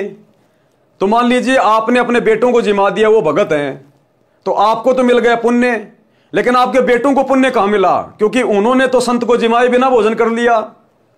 और यदि आपके बेटे पहले आपको जिमा रहे हैं तो फिर आप पाप से दूर नहीं हट पाएंगे, क्योंकि आपने किसी संत को भोजन करवाए बिना आपने कैसे खा लिया? तो यहां संत कौन है असल में? जो उन 5 को लाभ मिलेगा उसको भोजन करवाने से। सबसे बड़ा संत हमारा गुरु। इसलिए अपने गुरुदेव को भोग लगाइए, भोग की आरती के साथ। ये अन्नदेव की आरती नहीं। थाली में रोटी डाल ली, एक टुकड़ा तोड़ के रख दिया और अन्नदेव की छोटी आरती कर दी, वो संत जिमाना नहीं है, वो तो तुम जिम रहे हो। संत कहां जिम रहा है? इसलिए घर पर यदि कोई भगत भाई बहन आ जाए तो वो संत हैं। और रोजाना जिस संत को भोग लगाने की बात कही जा रही है उसके बाद हमने भोजन खाना है, वो परम संत हमारा गुरु है, हमारा गुरु। पहले अपने गुरु को भोग की आरती के साथ भोग लगाइए, हलवे राम का भोग लगाइए, जो विधि सात संगतियों में चल रही है। तो देखो भाई और बहनों, प्रत्येक बात का आपको समर्थन मिलेगा, आपको जो है सबूत मिलेगा। प्रथम संत को जिमाइए, पीछे भोजन भोग, ऐसे पाप को टालिए, कटे नित्य का रोग। यदि आपके घर पर कोई संत भगत आ जाए तो पहले उसको भोजन कराना चाहिए, पीछे आप भोजन खाना चाहिए। इस प्रकार अपने सिर पर नित्य आने वाले पाप के कारण कष्ट को टालना चाहिए। अब भैया रोजाना संत कहां से आएंगे? रोजाना घर पे भगत कहां से आएंगे? तो ये परम संत है, इसको पहचान लीजिए। संतों का संत, परम संत, इन्हें अपना इष्ट मानकर गीता अध्याय 3 श्लोक 13 के अनुसार प्रतिदिन भोग लगाइए, हमारे सारे पाप ना कट जाएं। कर्म बोध पृष्ठ 180 का सारांश। कबीर यद्यपि उत्तम कर्म करी रह रहित अभिमान, कि भगत ने केवल श्रेष्ठ कर्म करने चाहिए, अपने गुरुदेव भगवान की आज्ञा में रहकर उनके बताए अनुसार ही धार्मिक जो कर्म है वो करने चाहिए। रह रहित अभिमान और घमंड से दूर रहना चाहिए, मान बड़ाई अहंकार से दूर रहना चाहिए। साधु देख सिर नावते करते आदरमान, और भगत को देखते ही सिर झुक जाना चाहिए। सतसाई भगत जी कहते हैं वो भगत सफल होगा। और यहां भक्तों को जा जाके लठों से मार रहे हैं, सात संगतियों में भक्तों पे मुकदमा करवा रहे हैं, भक्तों को जेल करवा रहे हैं। तो बताइए इनके साथ में क्या बीतेगी आने वाले समय में? भावार्थ, अभिमान त्याग कर श्रेष्ठ कर्म करने चाहिए।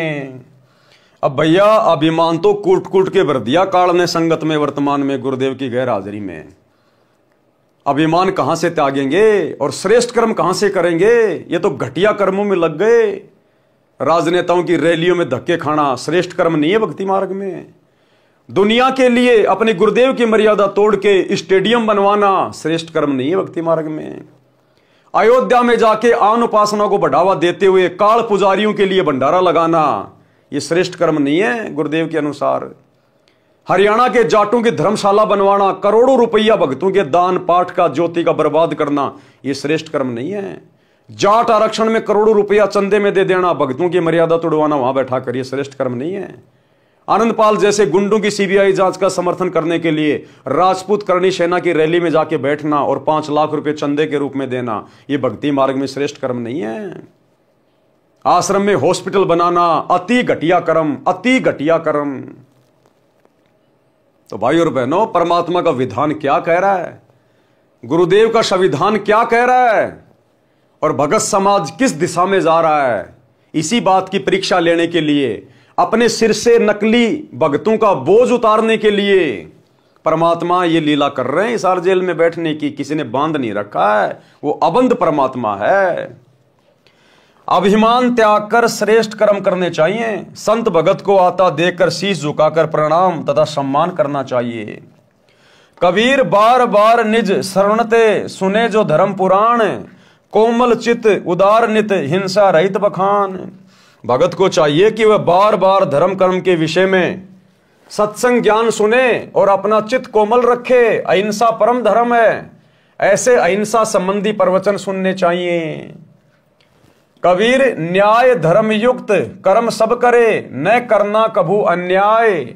जो अन्यायी पुरुष है बंधे जमपुर जाए। सदा न्याय युक्त कर्म करने चाहिए, कभी भी अन्याय नहीं करना चाहिए। जो अन्याय करते हैं वे यमराज के लोक में नरक में जाते हैं।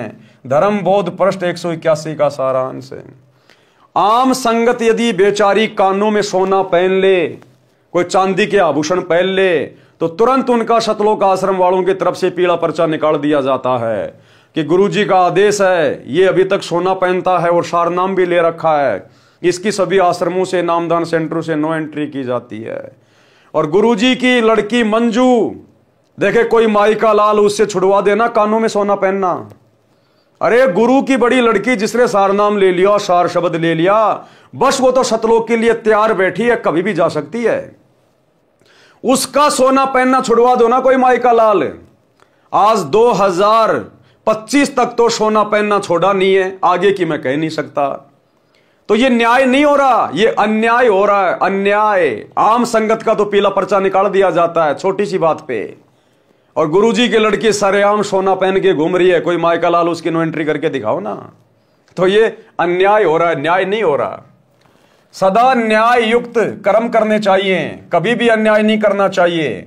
जो अन्याय करते हैं वे यमराज के लोक में नरक में जाते हैं।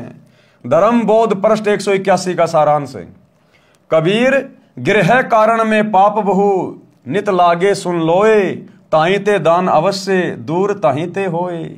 कबीर चक्की चौके चूल्हे में झाड़ू और जलपान, गृही आश्रमी को नित्य है पाप पांचे विधिजान। यानी 5 प्रकार से गृहस्थी व्यक्ति को रोजाना पाप लगता है।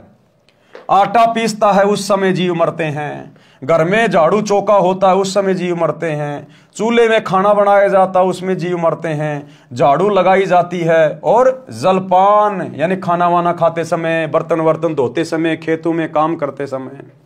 तो कहते हैं गृहस्थी व्यक्ति को तो सच्चे सतगुरु से अवश्य दीक्षा लेनी चाहिए, इसमें तो बिल्कुल भी चूक नहीं करनी चाहिए, और दान धर्म फिर डट के करना चाहिए। भावार्थ, गृहस्थी को चक्की से आटा पीसने में, खाना बनाने में चूल्हे में अग्नि जलाई जाती है, चौका अर्थात स्थान लीपने में, तथा झाड़ू लगाने तथा खाने तथा पीने में 5 प्रकार से पाप लगते हैं। हे संसारी लोगों सुनो, इन कारणों से आपको नित्य पाप लगते हैं, इसलिए दान करना आवश्यक है। ये पाप दान करने से ही नाश होंगे। गुरुदेव कहते हैं जो चौका तुम देवो नित्या, 1000 ब्राह्मण की है हत्या। माता बहनें रोजाना घर में जो पोंछा लगाती हैं, या पहले गारा से गोबर से जमीन को लिपा करते थे, आजकल जैसे पोंछा वगैरह मार देते हैं, वाइपर मार देते हैं। तो गुरुदेव कहते हैं 1000 ब्राह्मणों की हत्या के बराबर पाप होता है, इतने जीव मरते हैं। इसलिए गृहस्थी व्यक्ति को सच्चा सतगुरु धारण करके और दान धर्म अवश्य करना चाहिए, तभी उनके वो पाप कटेंगे। क्योंकि पाप बहुत प्रकार के होते हैं और कई प्रकार से उनका नाश होता है। कुछ पाप ऐसे होते हैं जो सत्संग सुनने से नष्ट हो जाते हैं, कुछ पाप गुरुदेव ने ऐसे बताए जो सुमरण करने से नष्ट होंगे, कुछ पाप जो है वो गुरुदेव के दर्शन करने से, कुछ उनके आशीर्वाद से, और कुछ आपके तीनों समय की आरती से, कुछ सत्संग सुनने से, और कुछ पाप ऐसे होते हैं जो केवल दान धर्म करने से ही नष्ट होते हैं। इसलिए दान करना आवश्यक है, लेकिन भाइयों और बहनों ध्यान रखना है भावनाओं में बह के नहीं, किसी कुपात्र को नहीं, अपने किसी भगत भाई को नहीं, केवल अपने गुरुदेव को, क्योंकि सुपात्र गुरुदेव हैं। वर्तमान में हमारे गुरुदेव हिसार जेल में बैठे हुए हैं, तो हमने संकल्प कर लेना है अपने घर पे ज्योति का, पाठ का, दान का संकल्प कर लो। पैसा अपने पास में रखो, जब गुरुदेव आए उसी समय उनके हाथ में दो, किसी कुपात्र के हाथ में नहीं देने हमने भावनाओं में बह के। ये परमात्मा है, परम साधु है, और कहते साधु भूखा भाव का, धन का भूखा नहीं, जो कोई धन का भूखा वो साधु भी नहीं। इसलिए गुरुदेव की गैर हाजिरी में यदि गुरुदेव ने किसी को अधिकारी नियुक्त नहीं कर रखा है दान धर्म लेने के लिए, तो आपने किसी भी कुपात्र के हाथ में, चाहे उनका बेटा हो, चाहे बेटी हो, चाहे कोऑर्डिनेटर हो, चाहे कोई भी हो, कोई कितना डराए, कितना धमकाए, कितना पीड़ा पर्चा निकाले, कुछ भी कहे, हमने अपने कर्म नहीं फोड़ने। ये हमारी दृढ़ता की परीक्षा ले रहा है परमात्मा वर्तमान में। कबीर कछु कटे सत्संग ते, कछु नाम के जाप, कछु संत के दर्शते, कछु दान प्रताप। भगत के पाप कई धार्मिक क्रियाओं से समाप्त होते हैं, कुछ सत्संग वचन सुनने से, ज्ञान यज्ञ के कारण, कुछ नाम के जाप से, कुछ संत के दर्शन करने से, तथा कुछ दान के प्रभाव से समाप्त होते हैं। जैसे वस्त्र पहनते हैं, मिट्टी धूल लगने से मैले होते हैं, उनको पानी साबुन से धोया जाता है, इसी प्रकार नित्य कार्य में पाप लगना स्वाभाविक है। इसी प्रकार वस्त्र की तरह सत्संग वचन नाम सुमरण दान व संत दर्शन रूपी साबुन पानी से रोजाना धोने से आत्मा निर्मल रहती है, भक्ति में मन लगा रहता है। अब देखो भाई और बहनों, वर्तमान में हम सभी सत्सेवक भाई बहन, हम ना किसी आश्रम में जाते, ना हम इन आश्रमों में जाके अपने गुरुदेव की गैर हाजिरी में किसी को ज्योति पाठ और दान का पैसा दे रहे। उसके बावजूद भी आप और हम भगत भाई बहनों की भक्ति इन आश्रम वालों से, गुरुदेव के परिवार वालों से, इन कोऑर्डिनेटरों से लाख गुना अच्छी चल रही है, लाख गुना अच्छी। गुरुजी के प्रति जो भाव हमारे हैं इनके वर्तमान में नहीं है। जो श्रद्धा गुरुदेव के प्रति आप और हमारी है इनकी नहीं है। मर्यादा तोड़ने से, कोई भी पाप करने से जितना हम सत्सेवक भाई बहन डरते हैं, ये लोग नहीं डरते, ये तो खुले सांड हो गए। जबकि हम दान भी नहीं कर रहे वर्तमान में। क्यों? क्योंकि वर्तमान में दान करें किसको, ये हमारी परीक्षा चल रही है। हम भाई बहन संकल्प कर लेते हैं, हमारे गुरु परमात्मा है, अंतर्यामी है, पूर्ण संत हैं, वे हमारे भाव देखकर हमारे दान को जो हम घर से कर लेते हैं, संकल्प करके, ज्योति पाठ करके, परमात्मा उसको स्वीकार कर लेते हैं। इसलिए हमारी आत्मा निर्मल है, हमारा मन निर्मल है, इसलिए हमारा भक्ति में मन लग रहा है। हम मर्यादा शौपन में भी तोड़ने की नहीं सोच सकते। हमें डर है, भय है कि कहीं गुरुदेव भगवान नाराज ना हो जाए, मेरी भक्ति बर्बाद ना हो जाए। तो उधर तो दान धर्म करते करते, लड्डू जलेबी बर्फी खाते खाते, सारे उल्टे कर्म करते करते भी उन लोगों का भाव नहीं बन रहा, अपने गुरु को इष्ट नहीं मान रहे, बात बात पे मर्यादा तोड़ रहे हैं। और इधर हम भाई बहन 10 साल हो गए आश्रमों का मुंह भी नहीं देख रहे, इन कुपात्रों को ज्योति पाठ का एक नया रुपया भी नहीं दे रहे, और फिर भी हमारी भक्ति दिन रात ऊपर की ओर बढ़ रही है। तो गुरुजी किसके साथ है? ज्ञान आधारी भगत के साथ है, मर्यादित भगत के साथ है। और जब दान धर्म करने का समय आएगा, जब हमारे गुरुदेव हमारे समक्ष आएंगे, आश्रम में आएंगे, जहां भी आएंगे, जितना हमारा सामर्थ्य है उससे कहीं ज्यादा दिल खोलकर अपने गुरुदेव के चरणों में अर्पित करेंगे। क्योंकि नियम है भक्ति का कि पात्र को पात्र विचार कहता ही दीजिए दान। तो भैया वर्तमान में तो सब कुपात्र हैं, सुपात्र तो जेल में बैठा हुआ है, उनके आने के बाद ही देंगे। उनके परिवार को, इन कोऑर्डिनेटरों को आश्रमों में जाके इन कुपात्रों को दान धर्म देकर हम अपने कर्म नहीं फोड़ सकते, परीक्षा के समय में गुरुजी को नाराज नहीं कर सकते।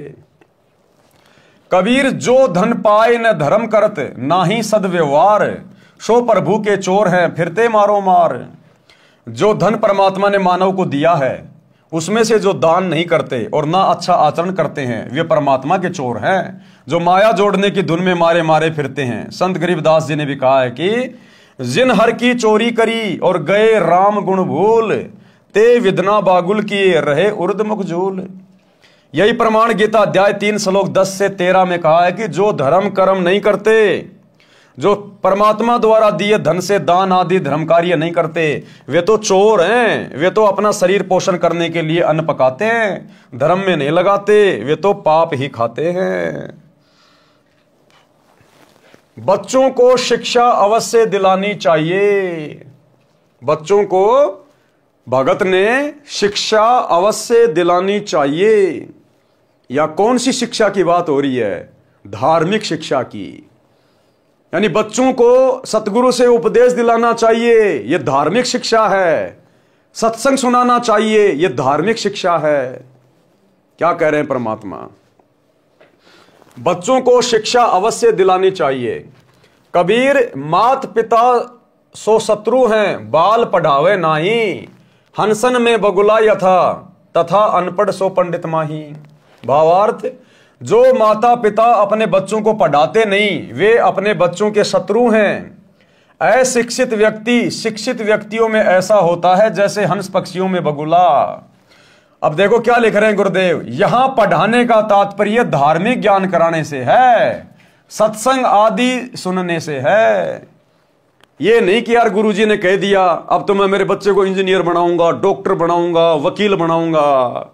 तुम जो मर्जी बना लो अपनी तरफ से, लेकिन गुरुदेव का आदेश है धार्मिक शिक्षा, सत्संग सुनाना, गुरुदेव की पुस्तकें पढ़ाना। यह धार्मिक शिक्षा है।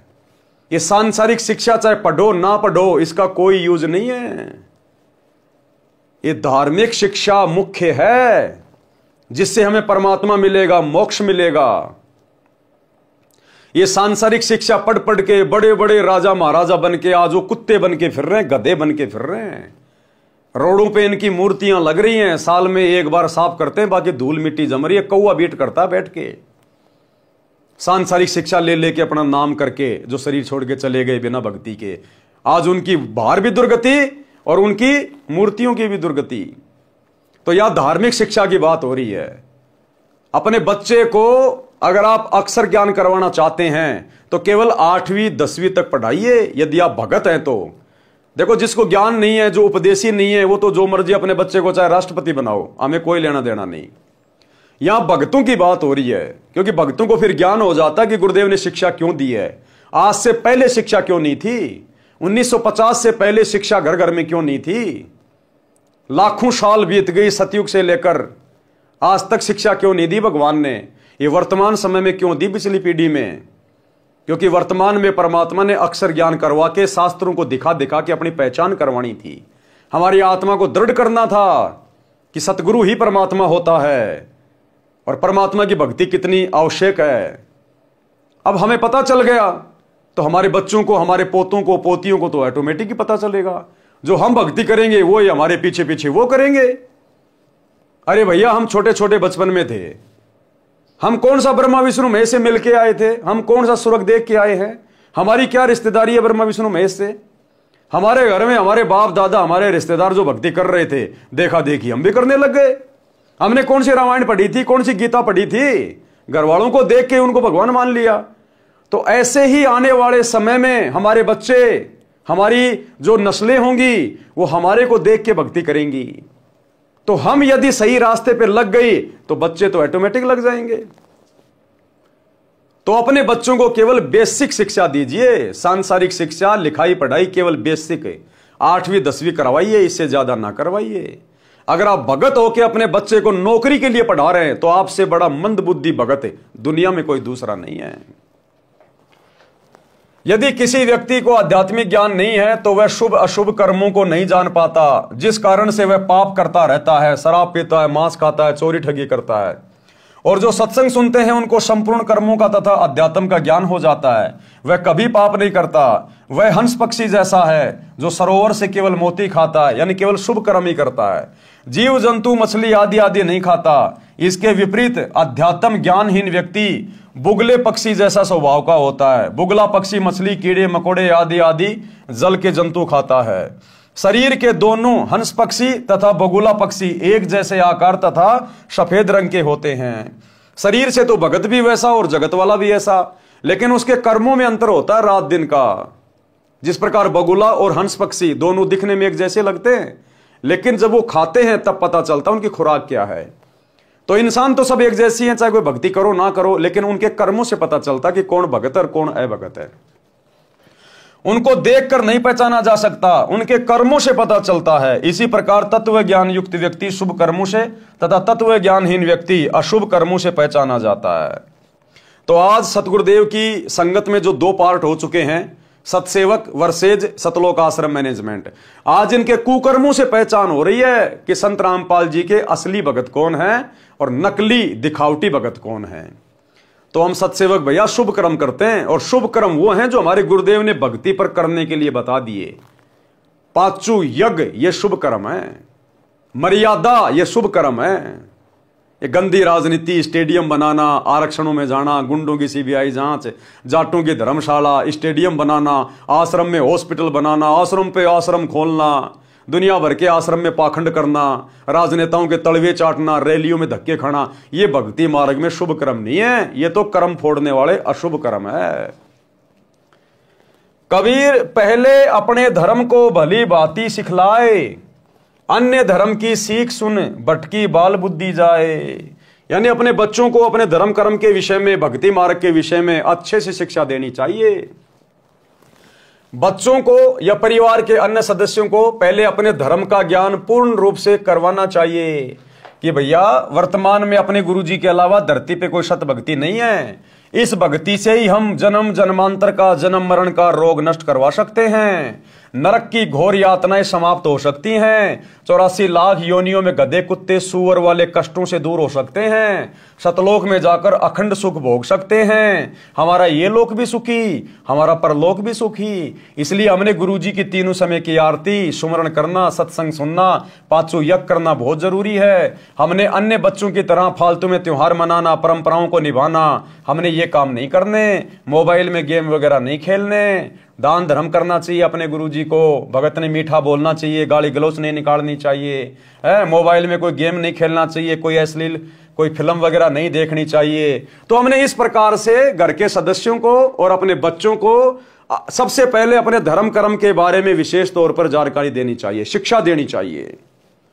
यह है असल में शिक्षा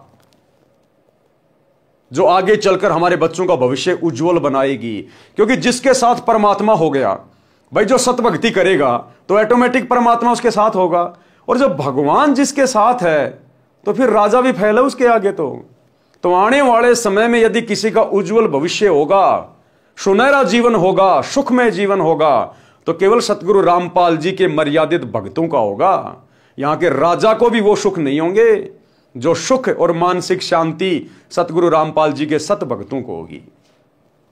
इसलिए गुरुदेव कह रहे हैं बच्चों को या परिवार के अन्य सदस्यों को पहले अपने धर्म का ज्ञान पूर्ण रूप से करवाना चाहिए। जिनको अपने धर्म यानी धार्मिक क्रियाओं का ज्ञान नहीं, वह बालक जैसी बुद्धि का होता है, चाहे 80 साल का क्यों ना हो। यानी जिसको सतगुरु रामपाल जी की सत भक्ति का ज्ञान नहीं, मोक्ष मार्ग का ज्ञान नहीं, वो चाहे देश का राष्ट्रपति है, चाहे 90 साल का है, कितना बड़ा धनपति है, वो बालक बुद्धि का आदमी है, बालक बुद्धि का आदमी। उसने तो अपना मूल धन अपने समाज से बर्बाद कर दी। वे अन्य धर्म पंथ की शिक्षा सुनकर भटक जाते हैं। जिनको अपने धर्म यानी पंथ का संपूर्ण ज्ञान है वह भ्रमित नहीं होता। तो हम सत्सेवकों को भैया अपने 13वें यथार्थ कबीर पंथ का संपूर्ण ज्ञान दे दिया गुरुदेव ने। इसलिए हम राजनीति करके भटके नहीं, हम आरक्षणों में जाके भटके नहीं, हम गुंडों की सीबीआई जांच में जाके भटके नहीं, चंदे के रूप में दान का पैसा उनको दे के भटके नहीं, हमने स्टेडियम खुलवाकर भटके नहीं, अयोध्या में भंडारा लगाकर हम भटके नहीं, आश्रमों पे आश्रम खोलकर भटके नहीं, कुपात्रों को ज्योति पाठ और दान का पैसा दे के भटके नहीं, आश्रमों में गुरुदेव के ज्ञान और विधान के खिलाफ हॉस्पिटल खोलकर भटके नहीं। क्यों? क्योंकि हमें गुरुदेव ने धर्म और कर्म का और पंथ का संपूर्ण ज्ञान दे दिया और हमने समझ लिया। इसलिए हम काल के जाल में नहीं फंसे, गुरुदेव के परिवार के चंगुल में नहीं फंसे, हम कोऑर्डिनेटरों के दबाव में नहीं आए, हम लोकलाज में नहीं आए, हमने मर्यादा नहीं तोड़ी, क्योंकि हमारे को अपने धर्म का और पंथ का पूरा ज्ञान गुरुदेव ने दे दिया। जिनको अपने धर्म यानी पंथ का संपूर्ण ज्ञान है वह भ्रमित नहीं होता। धर्म बोध पृष्ठ 182 का सारांश। कबीर, जो कछु धन का लाभ हो शुद्ध कमाई कीन, ता धन के 10वें अंश को अपने गुरु को दीन।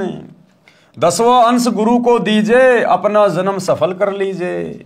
भावार्थ, शुद्ध नेक कमाई से जो लाभ होता है उसका 10वां भाग अपने गुरुदेव को दान करना चाहिए। यानी अपनी आमदनी का, आप चाहे नौकरी करते हैं, चाहे मजदूरी करते हैं, चाहे आप खेती बाड़ी करते हैं, अपनी आमदनी का, कौन सी आमदनी? जो आपने नेक तरीके से कमाई है। अब सतगुरु का भगत होगा, जिसको ज्ञान होगा, वो छल कपट तो करेगा नहीं, धोखाधड़ी तो करेगा नहीं। तो जो भी धंधा करेगा ईमानदारी से करेगा, और भक्ति करेगा और ईमानदारी से धंधा करेगा तो परमात्मा उसको सहयोग देगा। तो उस कमाई का 10% भाग अपने गुरुजी के चरणों में समर्पित करना चाहिए। यदि आप रोजाना 100 रुपए कमा रहे हैं, यदि आप रोजाना 100 रुपए कमा रहे हैं, यानी आपको लाभ हो रहा है 100 रुपए का, तो आपने उसका 10वां हिस्सा यानी 100 में से 10 रुपए आपने अपने गुरुजी को दान करने चाहिए। जब भी आप अपने गुरुदेव के पास आश्रम में जाओ, अपने गुरुदेव को उस समय दान करना चाहिए।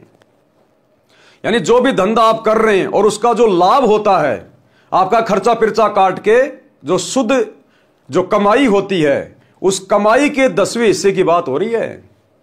ऐसा नहीं कि आप जी सुबह 1000 रुपए की सब्जी लेके गए और आप जी 500 रुपए उसमें से कमा के और आप जी अपने घर पे जो है 1500 रुपए ले आए, तो आपने जो है वो 1500 रुपए में से 10वां अंश नहीं निकालना, क्योंकि 1000 तो आपके पास थे पहले। आपने उससे कमाया कितना? 1000 रुपए से 500 रुपए।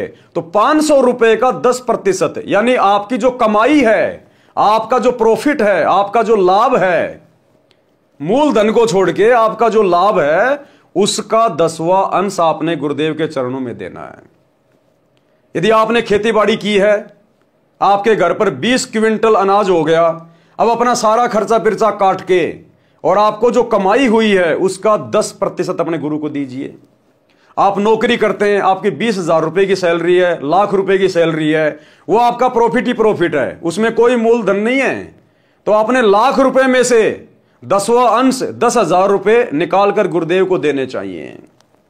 इस प्रकार से अपनी आमदनी का, नेक कमाई का, अपने प्रॉफिट का 10वां अंश अपने गुरुदेव को दान करना चाहिए। कबीर, जे गुरु निकट निवास करे तो सेवा कर नित्य, जो कछु दूर बसे पल पल ध्यान से हित। यदि गुरुजी का स्थान आपके निवास के निकट है तो प्रतिदिन सेवा के लिए जाइए, यदि दूर है तो उनकी याद पल पल करनी चाहिए। इससे भगत का हित होता है, यानी लाभ प्राप्त होता है। कबीर, छठे मास गुरु दर्श करनते, कभू न चूको हंस, गुरु दरस अरु सत्संग विचार सो उदरे जात है वंश। कबीर, छठे मास ना कर सके वर्ष में करो धाय, वर्ष में दर्श नहीं करे तो भगत साकट ठहराए।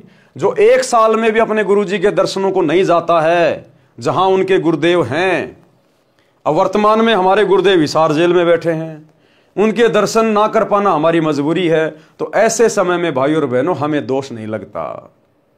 यदि गुरुजी आश्रम में हैं और फिर भी यदि हम साल में 1 बार भी गुरुजी के दर्शन करने नहीं जा रहे हैं, तो फिर हम साकट हैं, हम भक्ति नहीं चाहते। और वैसे आप चाहे रोज जाओ, अगर गुरुदेव के आसपास रहते हो 2, 4, 5 किलोमीटर में, तो चाहे रोजाना गुरुदेव के दर्शन करने चाहिए। रोजाना नहीं कर सको तो सप्ताह में 1 बार जरूर दर्शन के लिए जाइए। और भी थोड़े दूर हैं तो 15 दिन में जरूर दर्शन करने जाइए। 15 दिन में भी नहीं कर सकते हैं, थोड़ा और दूर रहते हैं, तो महीने में तो चूकना नहीं चाहिए। अगर महीने में भी किसी कारण से दर्शन नहीं कर पा रहे हैं तो 3 महीने में, 3 महीना भी नहीं तो कम से कम 6 महीने में तो जाना ही जाना चाहिए। मान लीजिए कोई ज्यादा ही दूर है, ज्यादा ही दिक्कत है, छुट्टी वाटी नहीं मिल रही, 100 कारण बन रहे हैं, तो गुरुदेव कह रहे हैं बेटा साल में 1 बार तो चूक मत जाना, चाहे तू जापान में रहता है, चाहे तू चांद पे रहता है। भक्ति नियम कहता है साल में 1 बार तेरे को आना पड़ेगा अपने गुरुजी के पास, जहां तेरे गुरु आश्रम में बैठे हैं, जहां भी बैठे हैं, साल में 1 बार तो आना पड़ेगा। नहीं तो फिर तू भक्ति चाहता ही नहीं, फिर तू ड्रामेबाजी कर रहा है। अब वर्तमान में गुरुदेव हिसार जेल में बैठे हैं, हमारी मजबूरी है। तो ऐसे में हमें दोष नहीं लगता, चाहे 10 साल क्यों ना लग जाए। तो ये जितनी भी वाणियां हैं, जो ये प्रकरण है, इसको गुरुदेव भगवान ने बड़े अच्छे से अपने एक 4-5 मिनट के सत्संग में समझाया है। हम वो सत्संग सुन लेते हैं, आपकी सारी शंकाओं का समाधान हो जाएगा। उसमें यह समाधान भी हो जाएगा कि जैसे वर्तमान में गुरुदेव हिसार जेल में बैठे हैं, हम तो उनके दर्शन ही नहीं कर पा रहे, कई साल हो गई, तो क्या हमें दोष लगेगा? तो उसका भी समाधान गुरुदेव ने उसमें कर रखा है कि बच्चों, जब मैं रोहतक की जेल में गया था करोथा कांड के सिलसिले में 21 महीने, जब बाहर आया मैंने सत्संग सुनाया तो कई भक्तों को शंका हो गई कि गुरुजी हम तो आपके 21 महीने दर्शन नहीं कर पाए, फिर हमारा तो नामखंड हो गया होगा, क्योंकि आप कह रहे हैं साल में एक बार जरूर दर्शन करने चाहिए। तो गुरुदेव ने कहा कि बच्चों, ऐसी परिस्थितियों में नामखंड नहीं होता। आप तो चाह रहे थे गुरुजी के दर्शन करना, लेकिन आपकी मजबूरी थी, इसलिए ऐसी स्थिति में नामखंड नहीं होता। जब गुरुजी सामान्य स्थिति में हो, आश्रम में हो, उस समय यदि आप 1 साल में नहीं आते हो तो आपको नाम रहित माना जाएगा। सुनिए सत्संग। परमात्मा बार बार प्रार्थना करते हैं कि संत मिलन को चालियो, दिन में कई कई बारे, आसोज के मेह जो ये घना करें उपकार। भाई कई बार ना जा सके तो संत दर्श 2 बखत कर ले, कह कबीर संत दर्श ते यू काल दगा ना दे। 2 बखत भी ना कर सके तो दिन में कर एक बार, कह कबीरता दास का बेड़ा हो जा पार। फिर परमात्मा बताते हैं कि एक बार भी नहीं कर सकता है, दूरी ज्यादा हो जाती है, तो कहते हैं सप्ताह में 1 बार अवश्य कोशिश कराने की। सप्ताह में भी नहीं बात बनती है, ज्यादा दूरी है, तो पक्ष यानी 15वें दिन पक्ष अवश्य। उससे भी दूरी है तो फिर 1 महीने में अवश्य दर्शन करने की चेष्टा कर, अवश्य पहुंच। और फिर भी कुछ ज्यादा ही विदेश दूर चला गया है तो 6ठे महीने तक चूकिए मत। और भी ज्यादा कोई मजबूरी या दूर चला गया है तो 1 वर्ष में संत के दर्शन के लिए अवश्य आइए। और दूर रहते हुए फिर कैसी भावना रखे? लाख कोस जो गुरु बसे और शेष समुद्रा तीर, एक पलक भूले नहीं जो गुण हो शरीर। कहते हैं गुरुजी चाहे लाख कोस की दूरी पर बैठे हैं लेकिन दिल से दूर नहीं होने चाहिए। तो 1 साल में कोस अवश्य पहुंचना चाहिए। अब यहां भक्तों के शंका आती है कि गुरुजी अब 1.25 वर्ष तक अज्ञात रहे, दर्शन नहीं हो सके, तो क्या हमारे ऊपर क्या हमारा जो नाम तो फिर खंड नहीं हो गया है? ऐसा कुछ नहीं है। ये लीला परमात्मा की है। जैसे कोई एक्सीडेंट हो जाता है और वही उसमें टांग टूट जा, प्लास्टर बांधे रहना पड़ता है और चारपाई पे लेटा पड़ा रहना होता है। लेकिन जब ठीक हो जाए, जब थोड़ा ही पड़ा रहना है, फिर तो काम करे, घूमे, फिर अपने सारे कार्य सुचारू करे। तो ये कोई लीला है परमात्मा की, इनमें ऐसा कोई दोष नहीं आता। क्योंकि आप तो रो रहे थे, आप गुरु जी से दूर नहीं थे, आपकी आत्मा तड़फ रही थी और उन नादान लोगों ने स्वयं भी पाप कमा लिया जिन्हें हमारा विरोध करके ये ऐसा झूठा केस बनाकर परमात्मा के कुत्तों को सजा उन्होंने हमारे को प्रताड़नाएं दी है, जेल में डाला। अब मुझे इस बात का डर है कि उन गेला के बनेगी। तो क्या कह रहे हैं गुरुदेव? वर्ष में दर्श नहीं करे, सो भगत साकट ठहराए, कबीर जय गुरु पर लोक गमन करे, सीख मानियो शीस। यदि आपके गुरुदेव परलोक गमन कर जाते हैं, सतलोक में चले जाते हैं, पहली बात तो भैया वर्तमान कलयुग की बिचली पीढ़ी में उन आत्माओं के सौभाग्य का कुछ कहा ही नहीं जा सकता जो अपने गुरुजी के रहते सहते अपनी भक्ति सफल करके सतलोक चले जाएंगे। और मान लीजिए किसी कारण से हम यहां रह गए, अभी हमारा समय नहीं आया, भक्ति पूरी हुई नहीं है, और यदि हमसे पहले गुरुदेव सतलोक चले गए, आज जिस रूप में गुरुदेव आए हुए हैं, यदि अपने लोक में चले जाते हैं, प्रस्थान कर जाते हैं सतलोक को, और हम यदि रह जाते हैं, तो उसके बाद हमने क्या सावधानी बरतनी है। कबीर जय गुरु परलोक गमन करे, यानी सतलोक चले जाएं, सीख मानिए शीस। उसके बाद हमने केवल गुरु जी की शिक्षाओं पे चलना है, उनकी प्रत्येक मर्यादा में रहकर, प्रत्येक आज्ञा का पालन करके, जो उन्होंने हमें बताया, समझाया, सिखाया, जिस कारण से हमारा मोक्ष होगा, हमने उनकी प्रत्येक मर्यादाओं को, उनकी आज्ञा मानकर हमने आजीवन करते रहना है। नाम को खंड नहीं होने देना, मर्यादा नहीं टूटनी चाहिए। केवल गुरु की आज्ञा की बात हो रही है, किसी भगत की देखा देखी नहीं करना, गुरु के परिवार की बातें मान के नहीं चलना, किसी कोऑर्डिनेटर की बातों में आके नहीं भक्ति करनी। गुरु के ज्ञान आधार से तोल लेना। आपको जो मर्जी कोई आज्ञा दे, कोई आदेश दे, कुछ भी कहे, उसके आदेश को अपने गुरुजी के सत्संग से विचार कर लेना कि यह सही है या गलत है, उसके बाद ही भक्ति पे वो कदम आगे रखना। तो कहते हैं कबीर जय गुरु सतलोक गमन करे, सीख मानिए शीस, और हरदम गुरु को साथ जानकर सुमरो नित जगदीश। और हमेशा अपने गुरुजी को शब्द रूप में अपने साथ में मानिए कि मेरे गुरुजी गए कहीं नहीं है, ये तो शब्द स्वरूपी राम है, ये कहां जाएंगे। इनका एक पैर सतलोक में, एक पैर इस पृथ्वी लोक पर। अगर गुरु पृथ्वी छोड़ के चला गया तो जीव भक्ति कर ही नहीं सकता। कहते हैं आग लगी आकाश में, झड़झड़ पड़े अंगार, और सतगुरु ना हो धरती पर तो जल मरे संसार। तो सतगुरु हमेशा हमारे साथ में रहेंगे। ये तो काललोक के नियम अनुसार, विधान अनुसार, जो स्वयं इस परमात्मा ने बनाया है कि यहां ना कोई अमर है ना कोई अमर रहेगा, ये तो मृत्यु लोक है।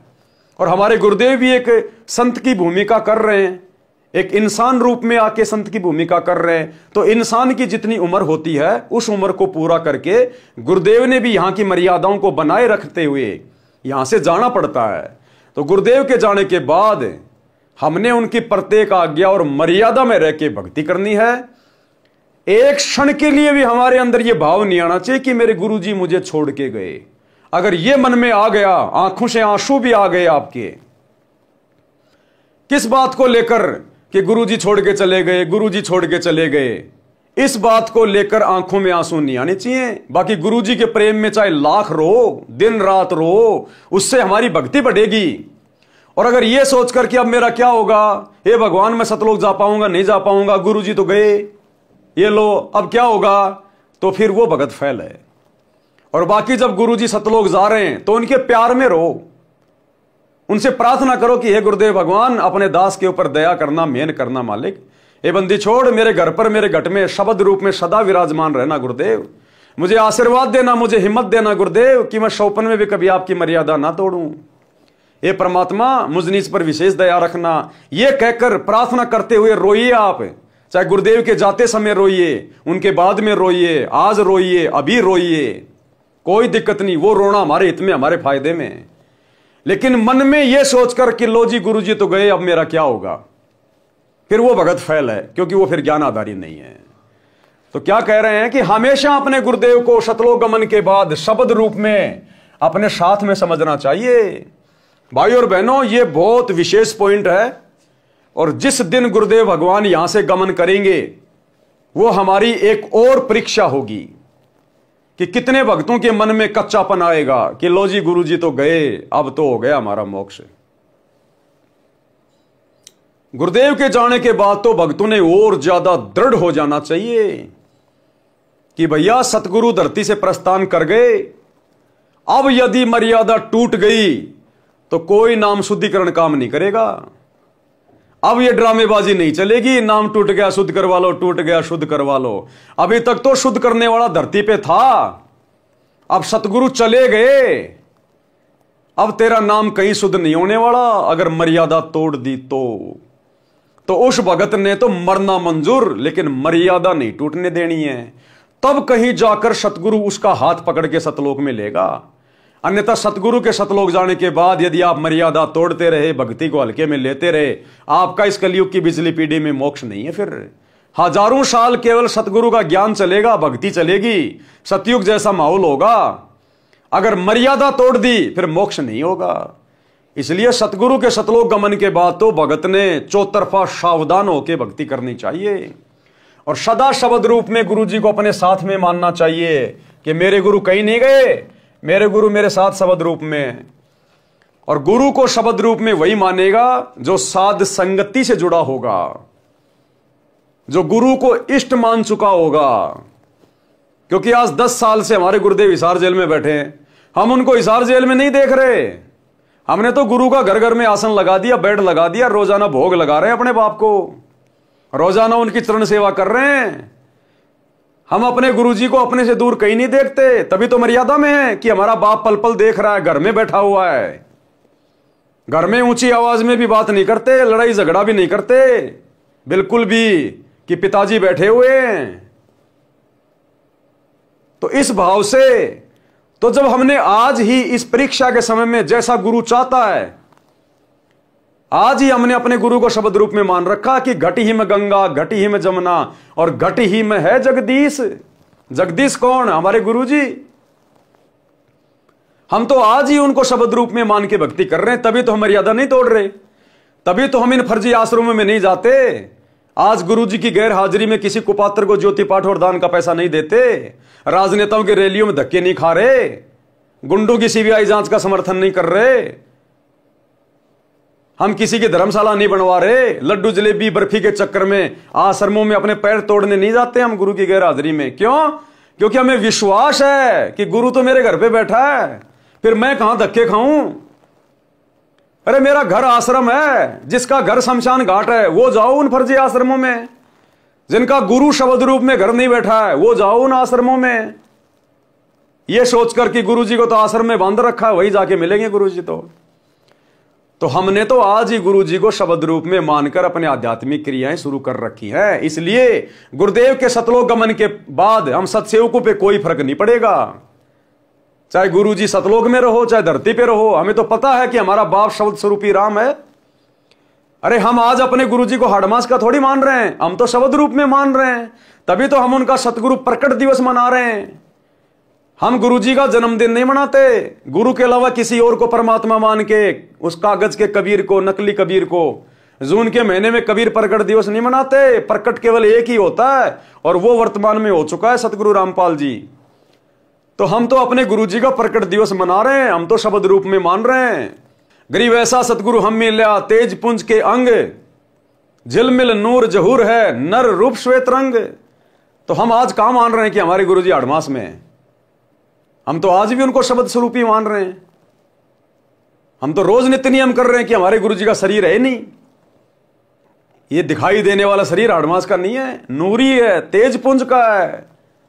तभी तो हम उनका प्रकट दिवस मना रहे हैं, क्योंकि जो प्रकट होता है उसका आड़मास का शरीर नहीं होता। जो अपने गुरु को मां के गर्भ से जन्म लिया हुआ मानेगा वो सतगुरु का कभी प्रकट दिवस नहीं मनाएगा। तो हम सत्सेवक तो सतगुरु का 8 सितंबर के दिन प्रकट दिवस मनाते हैं, उनको प्रकट हुआ जानकर। तो प्रकट कौन होगा? जो शब्द स्वरूपी होगा। तो हमने तो आज ही गुरु जी को घर में शब्द स्वरूपी मान के विराजमान कर लिया, अपने घर में और घट में। तो हमें तो टेंशन होगी नहीं, हमारे लिए तो चाहे गुरु जी रोज आओ, हमें टेंशन ही नहीं है। हम गुरु जी को जेल में नहीं देख रहे, हम गुरु जी को अपने घर पे देख रहे हैं। और पल पल हमारा गुरु हमारे साथ में, पल पल। अगर हमारे साथ में गुरु ना हो, इस रजोगुण से दूर होना ब्रह्मा विष्णु महेश की बस की बात नहीं। ये जवान जवान सत्सेवक कहां से हो जाएंगे? आपस में भाई बहन के रिश्ते कायम हो गए पति और पत्नी में, ये सतगुरु की उपस्थिति के बिना नहीं हो सकता। मर्यादाओं के लिए इस कदर संघर्ष करना सतगुरु की विशेष उपस्थिति और आशीर्वाद के बिना नहीं होता।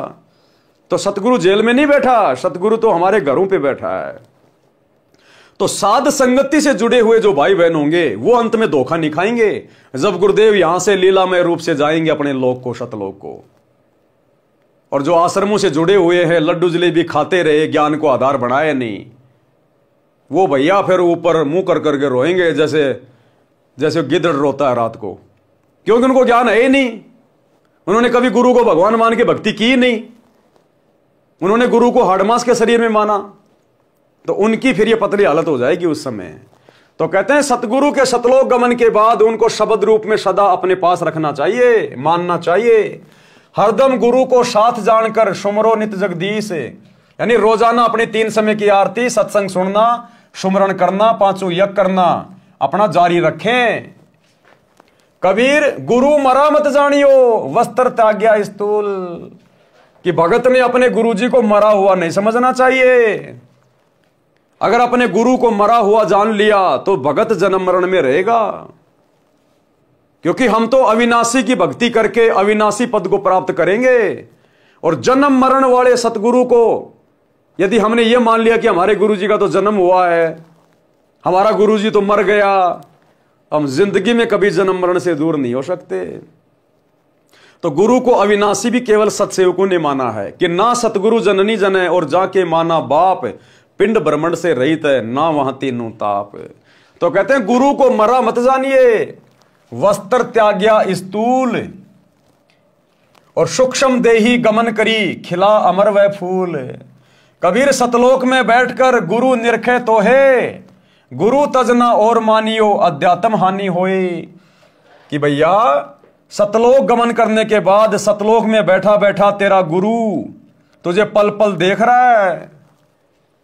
क्या कह रहे हैं? कबीर सतलोक में बैठकर गुरु निरखे तो है। अगर गुरु एक जीव है, गुरु अगर उस कबीर का भेजा हुआ दास है, तो सतलोक में जाकर बैठकर हमारे को क्या देखेगा? वो क्या देखेगा? वहां से तो परमात्मा देखता है, कबीर भगवान देखता है, सतगुरु क्या देखेगा अगर एक जीव है तो कहते हैं कबीर सतलोक में बैठकर गुरु निरखे तो है। तो सतलोक में बैठकर पल पल हमारे को देखने वाला जीव नहीं हो सकता, अर्थात हमारा गुरु स्वयं कबीर भगवान है, कबीर परमात्मा है जो सतगुरु रूप में आए हुए हैं। तो कहते हैं तेरा गुरु तुझे पल पल देख रहा होगा। कोई भी भक्ति क्रिया भंग मत कर देना, मन में दोष पैदा मत कर लेना, भक्ति को हल्के में मत ले लेना। तेरा गुरु तुझे पल पल देखेगा, वहां से पल पल।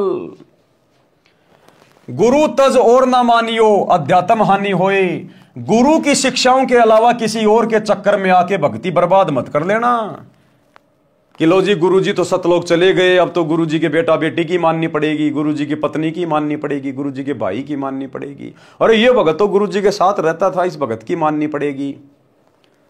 गुरु के अलावा सब जीव के जीव जो गुरुजी आज्ञा दे गए, जो गुरुजी संगत में सार्वजनिक घोषणा करके चले गए कि बच्चों आगे से आपने ये करना है, ऐसा करना है, यदि किसी को उत्तराधिकारी बना के चले गए और सार्वजनिक तौर पर गुरुजी ऐलान करके जाते हैं, तो हमने केवल उसी का अनुसरण करना है।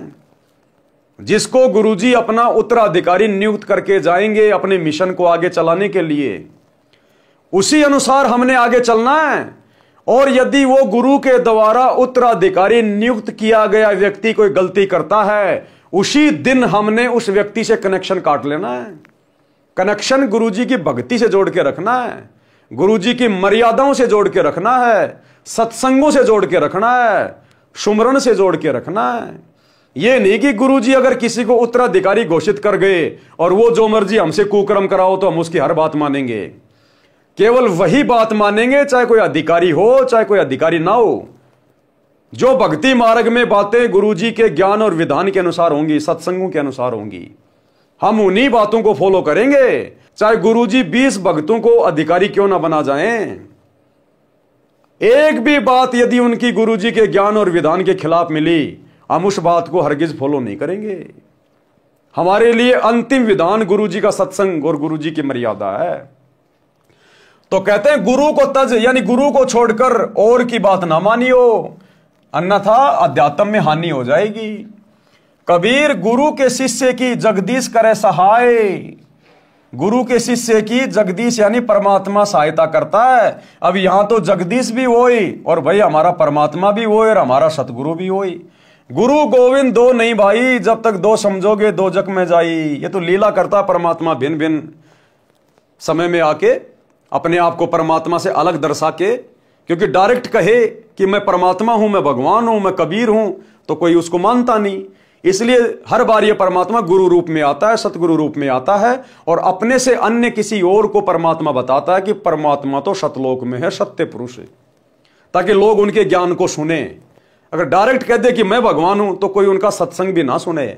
इसलिए अपने से अन्य को परमात्मा दर्शा के ये वाणी लिखी हुई है, जबकि गुरु स्वयं ही कबीर है, स्वयं परमात्मा, स्वयं ही सत्य पुरुष है। कबीर गुरु के शिष्य की जगदीश करे सहाय। अब बताओ, गुरु के भगत की, सतगुरु के भगत की जगदीश यानी परमात्मा क्यों सहायता करेगा? ऊपर तो साफ साफ लिखा हुआ है कि कबीर सतलोक में बैठकर गुरु निरखे तो है। जब गुरु खुद ही सतलोक में बैठ के देख रहा है तो सहायता भी तो कर सकता है। तो यहां हमने समझना होगा कि गुरु और सत्य पुरुष दोनों एक ही हैं। नाम जपे और दान धर्म में कभू न अलसाए। गुरुजी अपने जाने के बाद जो विधि बता के जाएंगे दान धर्म करने की, किसको करना है, कहां करना है, कैसे करना है, अधिकारी कौन है, उसी अनुसार हमने दान धर्म करना है। उसके अलावा किसी को 1 रुपया भी नहीं देना।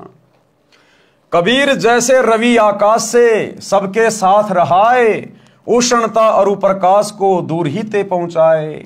जैसे सूरज आकाश में है लेकिन सबके साथ में रहता है, उसका प्रकाश, उसकी वो ऊर्जा सबके पास पहुंच रही होती है। एक छोटा सा ऑडियो गुरुदेव का वर्तमान में हिसार जेल से भेजा हुआ। गुरुदेव ने स्पष्ट कर दिया कि वे कौन हैं। गुरुदेव कह रहे, बच्चों ये ना सोचना कि मैं इस मोबाइल से तुम्हें देख रहा हूं। यानी वीडियो कॉल हो रही थी हिसार जेल से आश्रम में। तो गुरुदेव ने कहा कि बच्चों ये ना समझना कि मैं एक कैमरे से देख सकता हूं, इस कैमरे के अलावा भी मैं सबको देख रहा हूं, सबको। इतनी शक्ति मेरे बंदी छोड़ ने मुझे दे दी है। जैसे सूर्य सबके साथ में रहता है, उसकी ऊर्जा, उसका प्रकाश सबके साथ में रहता है, ऐसे ही इस दास को और अपने परमात्मा को पल पल अपने साथ में समझना। यानी अपने आप को छुपाते हुए कह रहे कि इस दास को, रामपाल दास को और कबीर भगवान को, परमात्मा को, दोनों को अपने साथ समझना। तो हमें दोनों की जरूरत नहीं, हमें एक की जरूरत है, केवल अपने गुरु की, बस। क्योंकि हमारा गुरु ही हमारे लिए गोविंद है, परमात्मा है, भगवान है। तो एक छोटा सा ऑडियो जिसमें गुरुदेव ने स्पष्ट कर दिया कि पल पल देख रहा है परमात्मा। अरे जो सतलोक में बैठ के हमें यहां देख सकता है, क्या हिसार जेल में बैठ के नहीं देख रहा होगा? भगत की हर एक क्रिया पे नजर है, क्योंकि परीक्षा चल रही है। परीक्षा सुनिए। आशीर्वाद है मेरे बच्चों, सारे दिखाई देते हो, और अगर कैमरे से ना देखूं तो वैसे भी देख सकता हूं मेरे बच्चे। इतनी ताकत दे दी है मेरे बंदी छोड़ने मेरे को। आप चिंता ना करो, जैसे सूर्य सबके साथ होता है ऐसे भगवान और दास को अपने साथ समझना। तो भाई और बहनों, हम तो इस प्रकार की ऑडियो को सुनकर बड़े डर कर भक्ति कर रहे हैं। हम सत्सेवक तो डर डर के भक्ति कर रहे हैं कि यह परम सत्य है। गुरु ने कह दिया, चलो और अच्छा हुआ, लेकिन हम तो पहले से मान रहे हैं कि गुरु भैया पल पल देख रहा है, वो दिव्य दृष्टा है, अंतर्यामी है, स्वयं परमात्मा है, उसकी नजर से सृष्टि में कोई छुपा हुआ नहीं है। इसलिए हम सत्सेवक भाई बहन ये गंदी राजनीति करना, दुनियादारी करना हम नहीं करते ये सब काम। तो कहते जैसे सूरज आकाश से सबके साथ रहाए, उष्णता और प्रकाश को दूर ही ते पहुंचाए। कबीर ऐसे गुरु जहां बसे सब पर करे रजा, और गुरु समीप जानकर सकल विकार करत लजा। गुरु जी को अपने पास में समझकर, अपने साथ में समझकर जब तक हम भक्ति नहीं करेंगे, हम विषय विकारों से दूर नहीं हो सकते, हमारे ऊपर उनके आशीर्वाद की रजा नहीं हो सकती। एक वाणी में गुरुदेव कहते हैं कि क्या मुख ले विनती करूं और लाज आवती मोए, और तुम देखत अवगुण करूं मैं कैसे भाऊं तोए। कि हे परमात्मा, मैं कौन से मुंह से, मैं अवगुणी इंसान, विषय विकारों में रत इंसान, मैं किस मुंह से आपसे प्रार्थना करूं, विनती करूं, अरदास करूं, मुझे तो शर्म आ रही है। और तुम देखत अवगुण करूं, आप सब कुछ देखने वाले हो, सब कुछ जानने वाले हो, अंतर्यामी हो, फिर भी मैं अवगुण कर रहा हूं। कहते मैं आपके हृदय में कैसे समाऊंगा, कैसे भाऊं तोए। तो इसी प्रकार भाई और बहनों, अपने सतगुरु को हमने अंतर्यामी मानना है, दिव्य दृष्टा मानना है, हमारे घट में बैठा हुआ परमात्मा है। जीता दास जी ने अपने सतगुरु गीसा दास जी के लिए कहा कि मेरे पर्दे के महल में पिया जी, और तुमसे कैसे छुपा लूं जिया जी। कि हे गुरुदेव, आप तो मेरे महल में, मेरे हृदय में बैठे हुए हो, मैं भला आपसे क्या छुपा सकता हूं। तो हमने अपने गुरुदेव को अंतर्यामी मानकर और सदा अपने पास में मानकर, अपने अंग संग मानकर कि गुरु शब्द रूप में मेरे साथ में है, तभी तो मैं भक्ति कर पा रहा हूं, और गुरु मेरी प्रत्येक क्रिया पे नजर बना के रखे हुए। तो भगत ने इस प्रकार डर कर भक्ति करनी चाहिए। एक कदम भी भक्ति मार्ग से, मर्यादाओं से बाहर नहीं हटाना चाहिए। जिस प्रकार आप किसी सोने चांदी की दुकान में बैठे और वहां पर चारों कोने में 4 सीसीटीवी कैमरे लग रहे हैं और आपने देख लिया, आप वहां से एक छोटा सा नाक में पहनने वाला सोने का आभूषण भी नहीं उठा सकते, क्योंकि आपको पता है कि मुझे पल पल देखा जा रहा है, सीसीटीवी कैमरे लग रहे हैं। तो इसी प्रकार अपने गुरुदेव को पल पल सीसीटीवी कैमरे के रूप में, कि इस परमात्मा का कैमरा तो असंख्य ब्रह्मांडों के पार देख लेता है, अंधेरे से अंधेरे में, भंवर गुफा में भी देख लेता है। इससे मैं अपने अवगुण कैसे छुपा पाऊंगा? मुझे अंत में शरीर छोड़ के उसी के पास जाना है, मैं क्या मुंह दिखाऊंगा? तो कहते हैं क्या मुख ले विनती करूं, लाज आवती मोए, और तुम देखत अवगुण करूं, कैसे भाऊं तोए। तो भाई इस प्रकार से हमने सतगुरु को पल पल अपने साथ मानकर, शब्द रूप में मानकर, हमने विषय विकारों से और गलतियां करने से बचना है। तो कहते हैं गुरु समीप जानकर सकल विकार करत लजा, यानी त्याग दे सारे विषय विकार। भावार्थ, गुरु जी के दर्शन छठे महीने अवश्य करें। सत्संग और गुरु दर्शन से पूरा वंश मुक्त हो जाता है। यदि छठे महीने दर्शन नहीं कर सकता तो वर्ष में बेसब्रा होकर, यानी अति उत्साह के साथ दर्शन करने जाएं। यदि एक वर्ष में गुरु दर्शन नहीं करता है तो वह शिष्य भक्तिहीन माना जाता है। ऊपर आपने वीडियो में सारा सुन लिया गुरुदेव के मुख कमल से। यदि गुरुजी सतलोक चले गए तो उनकी शिक्षा को आधार मानकर, किस बात को आधार मानकर? गुरुजी की शिक्षा को आधार मानकर, ना कि गुरुजी के परिवार को आधार मानकर, ना किसी कोऑर्डिनेटर को आधार मानकर, ना किसी भगत को आधार मानकर, केवल गुरुजी की शिक्षा। और गुरुजी की शिक्षा क्या है? गुरुदेव के सत्संग, गुरुदेव के नियम। और वर्तमान में 2014 बरवाला कांड के बाद वही तो परीक्षा चल रही है कि मेरे सतलोक जाने के बाद ये किस प्रकार से भक्ति करेंगे। उसी की छोटी सी रिहर्सल, ट्रेलर परमात्मा हिसार जेल में बैठ के ले रहा है हम भक्तों की। और इस ट्रेलर में, इस रिहर्सल में केवल सत्सेवक भाई बहन सफल हो रहे हैं, बाकी सब ने अपने विकेट गिवा दिए, सब ने अपने डंडे उखड़वा लिए गुरुदेव के परिवार के चक्कर में आकर। क्यों? क्योंकि संगत गुरुजी की शिक्षाओं को आधार बनाकर नहीं चल रही। ये जीने की राह पुस्तक हाथ में ले लेके देश दुनिया में बांटी जा रही है। अगर इस जीने की राह पुस्तक को सतलोक आश्रम वाले, गुरुजी के परिवार वाले अगर ध्यान से बैठकर पूरा पढ़ लेते तो ये कभी भी मार नहीं खाते। लेकिन भाई कहते हैं औरों पंथ बताओ ही और आपने जाने राह, खुद को पता भी नहीं इस पुस्तक में क्या लिखा हुआ है और दुनिया को पुस्तकें बांट रहे हैं। खुद भक्ति की राह से भटके हुए हैं, जीने की राह से भटके हुए हैं और दुनिया को जीने की राह पुस्तक देके भक्ति मार्ग पे लाना चाह रहे हैं। खुद राजनीति कर रहे हैं, गुंडों का साथ दे रहे हैं, आरक्षणों में जा रहे हैं, दो लोगों के लिए स्टेडियम बना रहे हैं, पल पल पे मर्यादा तोड़ रहे हैं, गुरु को दुखी कर रहे हैं और दुनिया को ज्ञान गंगा बांट के, जीने की राह बांट के भक्ति राह पे लाना चाह रहे हैं। तो ऐसे लोगों के द्वारा बांटी गई पुस्तकों का, ज्ञान का सामने वाले पर पूरा असर नहीं होता। तो ये पुस्तक भाई और बहनों अब परमात्मा ने दया बख्शी कि ऐसे तो इन पुस्तकों को कोई नहीं पढ़ने वाला, सब लातों के भूत बन रहे हैं, देखा देखी में चल रहे हैं, सब भेड़ पूंछ पकड़ रखी है सबने। इसलिए परमात्मा ने दास पे दया की, साथ संगत वाले भाई बहनों पे दया की और अपनी सभी पुस्तकों पे धीरे धीरे धीरे धीरे वीडियो बनवा रहे हैं। अब इस जीने की राह पुस्तक में लगभग आधे वीडियो बन चुके हैं, 20 वीडियो और बनेंगे। अब पता चल रहा है कि जीने की राह पुस्तक में क्या लिखा हुआ है, ये कितनी महत्वपूर्ण पुस्तक है, कितनी गहरी गहरी शिक्षाएं हैं। और बाकी इसको लेके हाथ में 20 रुपए में जीने की राह, 20 रुपए में जीने की राह, और खुद भक्ति की राह पर 20% भी नहीं चल रहा। तो सतलोक आश्रम से जुड़े भाई बहनों को यह पुस्तक पढ़नी चाहिए।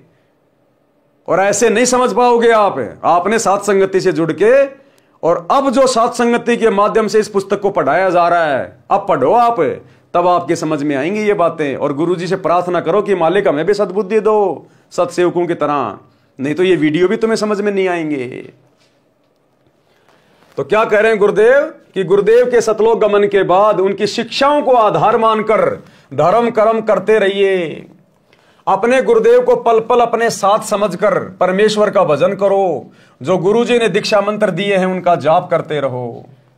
गुरुजी को मरा नहीं समझें, ये तो स्थूल शरीर त्यागा है। जैसे वस्त्र उतार दिए जाते हैं, शरीर तो सुरक्षित रहता है, इसी प्रकार स्थूल शरीर रूपी वस्त्र त्याग्या है। नूरी शरीर से सतलोक चले गए हैं, वहां पर अमृतत्व प्राप्त कर लिया है। गुरु तो स्वयं अमृतत्व दाता है, वे कहां से अमृतत्व प्राप्त करेंगे? ये हमारी परीक्षा है। कभी भी मत सोच लेना कि हमारे गुरुजी सतलोक गए, हमारे गुरुजी का मोक्ष हो गया।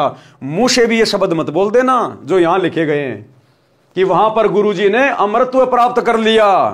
तो क्या पहले गुरुजी जन्म और मरण में थे? तो कभी जिंदगी में भी इस प्रकार के शब्द अपने गुरुजी के प्रति मुख से मत निकाल देना कि हमारे गुरुजी का मोक्ष हो गया, सतलोक गए। नहीं तो उसी समय आप भक्ति से नीचे गिर जाओगे, क्योंकि आपने गुरु को मानुष मान रखा है। तो गुरु तो मुक्ति दाता है, गुरु तो जगत का तारणहार है, मोक्ष दाता है। और मोक्ष वही दिला सकता जो स्वयं मुक्त हो। और मुक्त भाई इस पूरी सृष्टि में केवल एक ही है, ये बंदी छोड़ सतगुरु रामपाल जी भगवान, ये कबीर परमात्मा आपका इंतजार कर रहे हैं। आप जी को भी तो जाना है, बिना मरे यानी स्थूल शरीर त्यागे सतलोक जाया नहीं जा सकता। ये तो शिष्यों को भी त्यागना है। फिर गुरु जी के शरीर त्यागने का शोक ना करके यानी दुख ना मना के उनके द्वारा बताई गई साधना करें तथा मर्यादा का पालन करते हुए अपना जीवन सफल बनाएं। गुरुदेव सतलोक में बैठकर आपको देख रहा होता है। गुरु जी के संसार छोड़कर जाने के पश्चात अन्य को गुरु रूप में नहीं देखना। अन्य को गुरु रूप में देखना दो प्रकार से होगा। एक तो उस गुरु को छोड़कर यानी अपने गुरु जी को छोड़कर किसी और को गुरु धारण करने लेना, और एक गुरु के सतलोक जाने के बाद अपने गुरु जी की बातों को कम, जैसे वर्तमान में गुरुजी के जेल जाने के बाद संगत इन आश्रमों से जुड़कर गुरुजी के सत्संगों को कम महत्व दे रही है, गुरुजी के ज्ञान को कम महत्व दे रही है, गुरुजी की आज्ञाओं को कम महत्व दे रही है, और गुरुजी के परिवार की और कोऑर्डिनेटरों की बातों को ज्यादा महत्व दे रही है। आंख बंद करके उनके हर आदेश की पालना कर रही है। तो यह होता है अपने गुरुजी के अलावा किसी और की आज्ञा मानना, किसी और को महत्व देना। गुरु जी के संसार छोड़कर जाने के पश्चात अन्य को गुरु रूप में नहीं देखना, यानी गुरु को तजे भजे जो आना, ता पसवा को फोकट ज्ञाना, नहीं तो भक्ति की हानि हो जाएगी। गुरु जी के उपदेशी शिष्य की परमेश्वर सहायता करता है, यानी स्वयं गुरु ही है परमेश्वर, सारा सब कुछ अब तो हमें समझ में आ गया है। शिष्य को गुरु जी के बताए नाम जाप तथा दान धर्म करने में कभी आलस नहीं करना चाहिए। जैसे सूर्य दूर आकाश से सबको उष्णता प्रकाश प्रदान करता है, सबको अपने साथ दिखाई देता है, इसी प्रकार गुरु जी कहीं पर भी बैठा है वहीं से अपने भक्तों पर कृपा करता है। गुरु जी को समीप तथा दृष्टा जानकर सब विषय विकारों को करने में शर्म करके परहेज करें। देखो भाई और बहनों, पॉइंट पे पॉइंट है, पॉइंट पे पॉइंट है। क्या कह रहे हैं? इसी प्रकार गुरुजी कहीं पर भी बैठा है वहीं से अपने भक्तों पर कृपा करता है। और वर्तमान में गुरुजी बैठे हिसार जेल में, और यहां क्या लिख रखा है कि जहां गुरुजी बैठा कहीं भी बैठा है वहीं से बैठकर अपने भक्तों पे वो कृपा करता है। तो बताओ फिर हम अपने गुरुजी की कृपा लेने के लिए इन फर्जी आश्रमों में क्यों धक्के खाएं, जब गुरुजी खुद कह रहे हैं कि गुरु जहां भी बैठा वहीं से अपने भक्तों पे वो कृपा करता है। तो गुरुजी बैठे हिसार जेल में और संगत धक्के खा रही इन फर्जी आश्रमों में, तो ये तो मूर्खता हो गई ना। आप सही भक्ति करो, गुरु को परमात्मा मानो, मर्यादा में रहो। गुरु चाहे कहीं भी बैठा है वहीं से आपके ऊपर कृपा करेगा। तो इसलिए हम सत्सेवक गुरु की गैर हाजिरी में इन फर्जी आश्रमों में कहीं धक्के नहीं खाते। इसी प्रकार गुरु कहीं भी बैठा है वहीं से अपने भक्तों पर कृपा करता है। गुरु जी को समीप तथा दृष्टा जानकर सब विषय विकारों को करने में शर्म करके परहेज करें। धर्म बोध पृष्ठ 183 का सारांश। कबीर कहते जनकादिक गृही जो नित धर्म परवीन, पायो शुभ गति आप ही और अनहु मति दीन। राजा जनक जैसे गृहस्थी अपने धर्म के विद्वान थे, यानी मानव कर्म के ज्ञानी थे, जिस कारण से स्वयं भी शुभ गति प्राप्त की यानी स्वर्ग प्राप्त किया तथा औरों को भी स्वर्ग प्राप्ति का मार्ग बताया।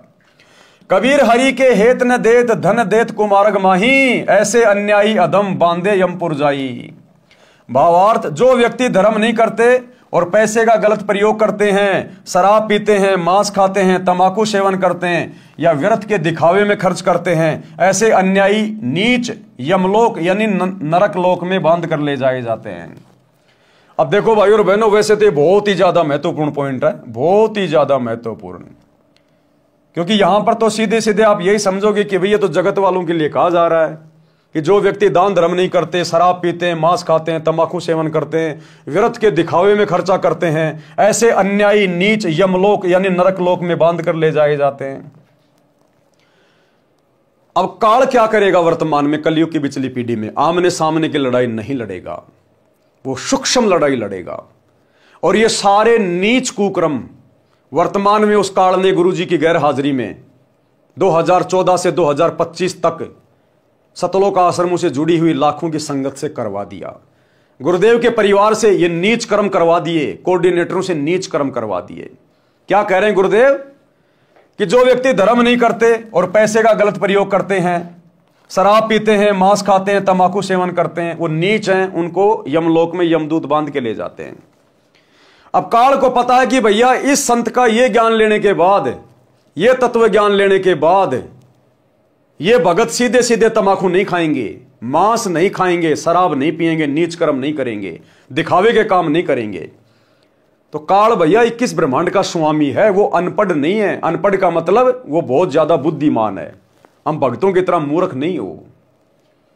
उसने सूक्ष्म चाल चली कि कैसे इन भक्तों को अपने जाल में फंसा जाए, कैसे इन सभी भक्तों को सूक्ष्म जाल में बांध के सारे कुकर्म करवाए जाएं। चाल चली कि भगत बड़ा विश्वासी होता है, भगत भोला भाला होता है। ये भगत विश्वास किस पे कर रहे हैं, उस व्यक्ति को पकड़ा जाए। क्योंकि गुरुजी ने तो बताया कि भक्ति मार्ग में ब्लाइंड फेथ, अंधविश्वास करना होता है, और अंधविश्वास करना होता है अपने गुरु के ऊपर, अपने गुरु के ज्ञान के ऊपर। क्योंकि गुरु कभी भी काल की तरह धोखा नहीं देता। तो काल ने देखा ये किसके ऊपर विश्वास कर रहे हैं, आंख बंद करके अपने गुरु पे कर रहे हैं या फिर किसी और पे कर रहे हैं। तो काल ने ध्यान से देखा, रे यार ये तो सारे के सारे मूर्ख हैं, ये तो आंख बंद करके और गुरु के बेटा बेटियों पे विश्वास कर रहे हैं, कोऑर्डिनेटरों पे विश्वास कर रहे हैं। काल ने सोचा, मैंने सोचा ये तो एक आध पे कर रहे होंगे, तो सैकड़ों पे विश्वास कर रहे हैं। इन्होंने तो गांव गांव में कोऑर्डिनेटर बना रखे हैं, नामदान सेंटर खोल रखे हैं। इनको अपने गुरु के ज्ञान से कोई लेना देना ही नहीं है। ये तो गुरु के परिवार पे फिदा हो रहे हैं, उनके आशिक हो रहे हैं। काल को मौका मिल गया। अब गुरु के परिवार की मर्यादा टूटी हुई, कोऑर्डिनेटरों की मर्यादा टूटी हुई, क्योंकि इन्हीं के कुकर्मों के कारण, मनमाने आचरण के कारण, इन्हीं की गलतियों के कारण गुरुजी बरवाला कांड के बाद हिसार जेल में जाके बैठे। तो मर्यादा सबकी टूटी हुई। और काल के साथ परमात्मा का एग्रीमेंट है कि जब तक मेरा भगत मर्यादा में, तू पास भी नहीं आ सकता। और जो मर्यादा तोड़ के भक्ति कर रहा है उसकी तू चोटी पकड़ के लेके जा, मुझे कोई मतलब नहीं है। कहते हैं जब तक हंसा हमरी आना और काल लगे ना तेरा बाणा, जब तक मेरा भगत मेरी मर्यादा में रहेगा तब तक तो तेरा दाव लगेगा नहीं। और बाकी भैया मैंने तेरे को फ्री कर रखा है, जो मर्यादा तोड़ के भक्ति करेगा वो तेरे हवाले। तो काल ने देखा ये लाखों की संगत भेड़ चाल में चल रही है, इनको संत के ज्ञान से, संत की मर्यादाओं से कोई लेना देना नहीं है। ये तो संत के परिवार के पीछे, उनके भाई के पीछे, उनके बेटा बेटी के पीछे, अपने कोऑर्डिनेटरों के पीछे तो ब्लाइंड फेथ कर रहे हैं, अंधे होके चल रहे हैं। गुरु ज्ञान क्या कह रहा है, गुरु मर्यादा क्या कह रही है, गुरु का परिवार क्या कह रहा है, इनको लेना देना ही नहीं। कोई सोच विचार ही नहीं कर रहा, कोई चिंतन मनन नहीं है। तो काल ने चोटी पकड़ ली गुरु जी के परिवार की और कोऑर्डिनेटरों की और बैठ गया सिर पे, जैसे राजा परीक्षित के सिर पे उसके मुकुट में बैठ गया। और सारे कुकर्म करवा दिए, नीच कर्म करवा दिए कि ये भगत वैसे शराब नहीं पिएंगे, वैसे नशा नहीं करेंगे, बोतल लेके जाऊंगा दारू नहीं पिएंगे, इनके सामने मुर्गा काटूंगा, बकरा काटूंगा, ये मांस नहीं खाएंगे, अब मैं खिलाऊंगा इनको। सूक्ष्म चाल चली। आया हरियाणा का जाट आरक्षण। काल को पता था ये तो गुरु के परिवार पे विश्वास करते हैं आंख बंद करके, ये तो मूर्ख हैं। गुरु के परिवार के माध्यम से कहलवा दिया, पीला पर्चा निकलवा दिया कि गुरु जी का आदेश है, जबकि गुरु जी का कोई आदेश नहीं जाट आरक्षण में जाने का, ना कोई ऑडियो, ना कोई वीडियो, ना कोई ज्ञान में कोई आदेश कि भाई गुरु जी का आदेश है हरियाणा के जाट आरक्षण में भक्तों ने उनके धरनों पे बैठना है। सब भक्तों को बैठा दिया बसों में भर भर के, और करोड़ों में चंदे के रूप में हरियाणा के जाट आरक्षण में पैसा दे दिया गया, भक्तों के दान का, ज्योति पाठ का। अब वो जाट क्या करेंगे उस पैसे का?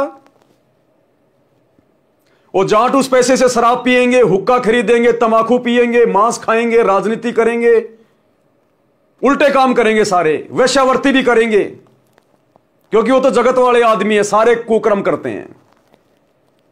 तो भगतों का पैसा और जाट नशा कर रहे हैं, तमाकू पी रहे हैं, तो किसका सहयोग हो गया? भगतों का। तो चाहे भगत ने नशा कर लिया, तमाकू पी ली, चाहे उन जाटों ने पी ली, चाहे भगत शराब पी रहे हैं, चाहे वो जाट शराब पी रहे हैं, बराबर बात है। क्योंकि जाट उन्हीं पैसों से शराब पिएगा जो चंदे के रूप में दिए गए हैं। भगतों का पैसा, तो जाट शराब पियो, बियर पियो, दोष बराबर का उन भगतों को भी लगेगा। जाट मांस खाएंगे, राजनीति करेंगे, उल्टे काम करेंगे, उस पैसे से बराबर के दोषी भगत भी बन रहे हैं, क्योंकि भगतों के सहयोग से सारा काम हो रहा है। क्योंकि गुरु ने तो कहा था कि पात्र को पात्र पहचान के ताही दीजिए दान, कि सुपात्र को दान देना चाहिए। भक्तों ने दे दिया कुपात्रों को, गुरु के परिवार को। गुरु के परिवार ने वो पैसा आगे अपने भाईचारे में लुटा दिया। अब भाईचारा शराब पी रहा है, तमाकू पी रहा है, मांस खा रहा है, राजनीति कर रहा है, उल्टे काम कर रहा है। सहयोग किसका? संगत का। तो काल ने सबको शराब पिला दी, सबको मांस खिला दिया, सबको तमाकू पिला दी। और दिखावा क्या लिख रहे हैं गुरुदेव? जो व्यर्थ के दिखावे में खर्च करते हैं। अब जाटों की धर्मशाला 1 करोड़ रुपए में बनवाई जा रही है, गुरुजी के दोनों लड़के बनवा रहे हैं। व्यर्थ का दिखावा है। क्या मतलब है 5वां फ्लोर बनाने का?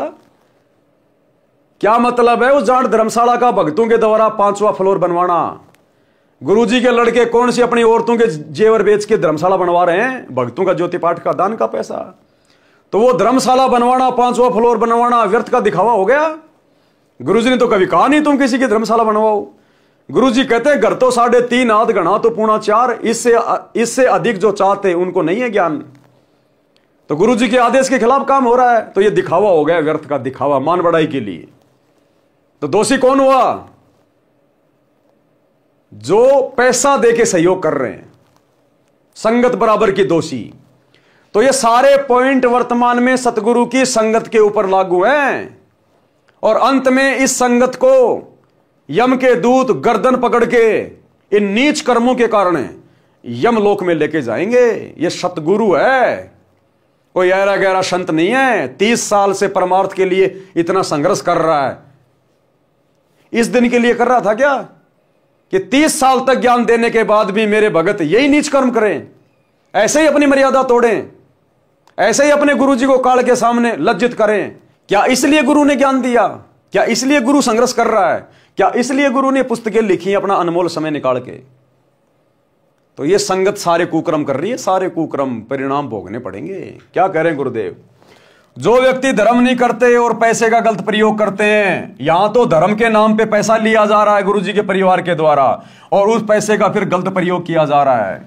शराब पीते हैं, मांस खाते हैं, तमाकू सेवन करते हैं, या व्यर्थ के दिखावे में खर्च करते हैं। ऐसे अन्यायी नीच यमलोक यानी नरक लोक में बांध कर ले जाए जाते हैं। भगत व्यवहार कैसा हो, यानी भगत का व्यवहार कैसा होना चाहिए, भगत का आचार विचार व्यवहार कैसा होना चाहिए, बोलचाल कैसी होनी चाहिए, भगत का उठना बैठना देखना निगाह दृष्टि कैसी होनी चाहिए।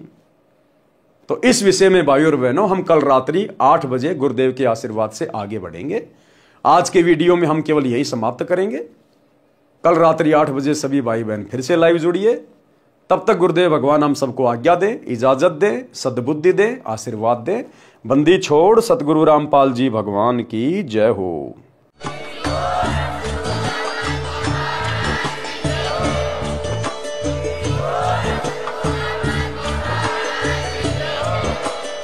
भाई जो गुरु बचन पे डट के कट गे फंद 84 के, कट गे फंद 84 के, कट गे फंद 84 के।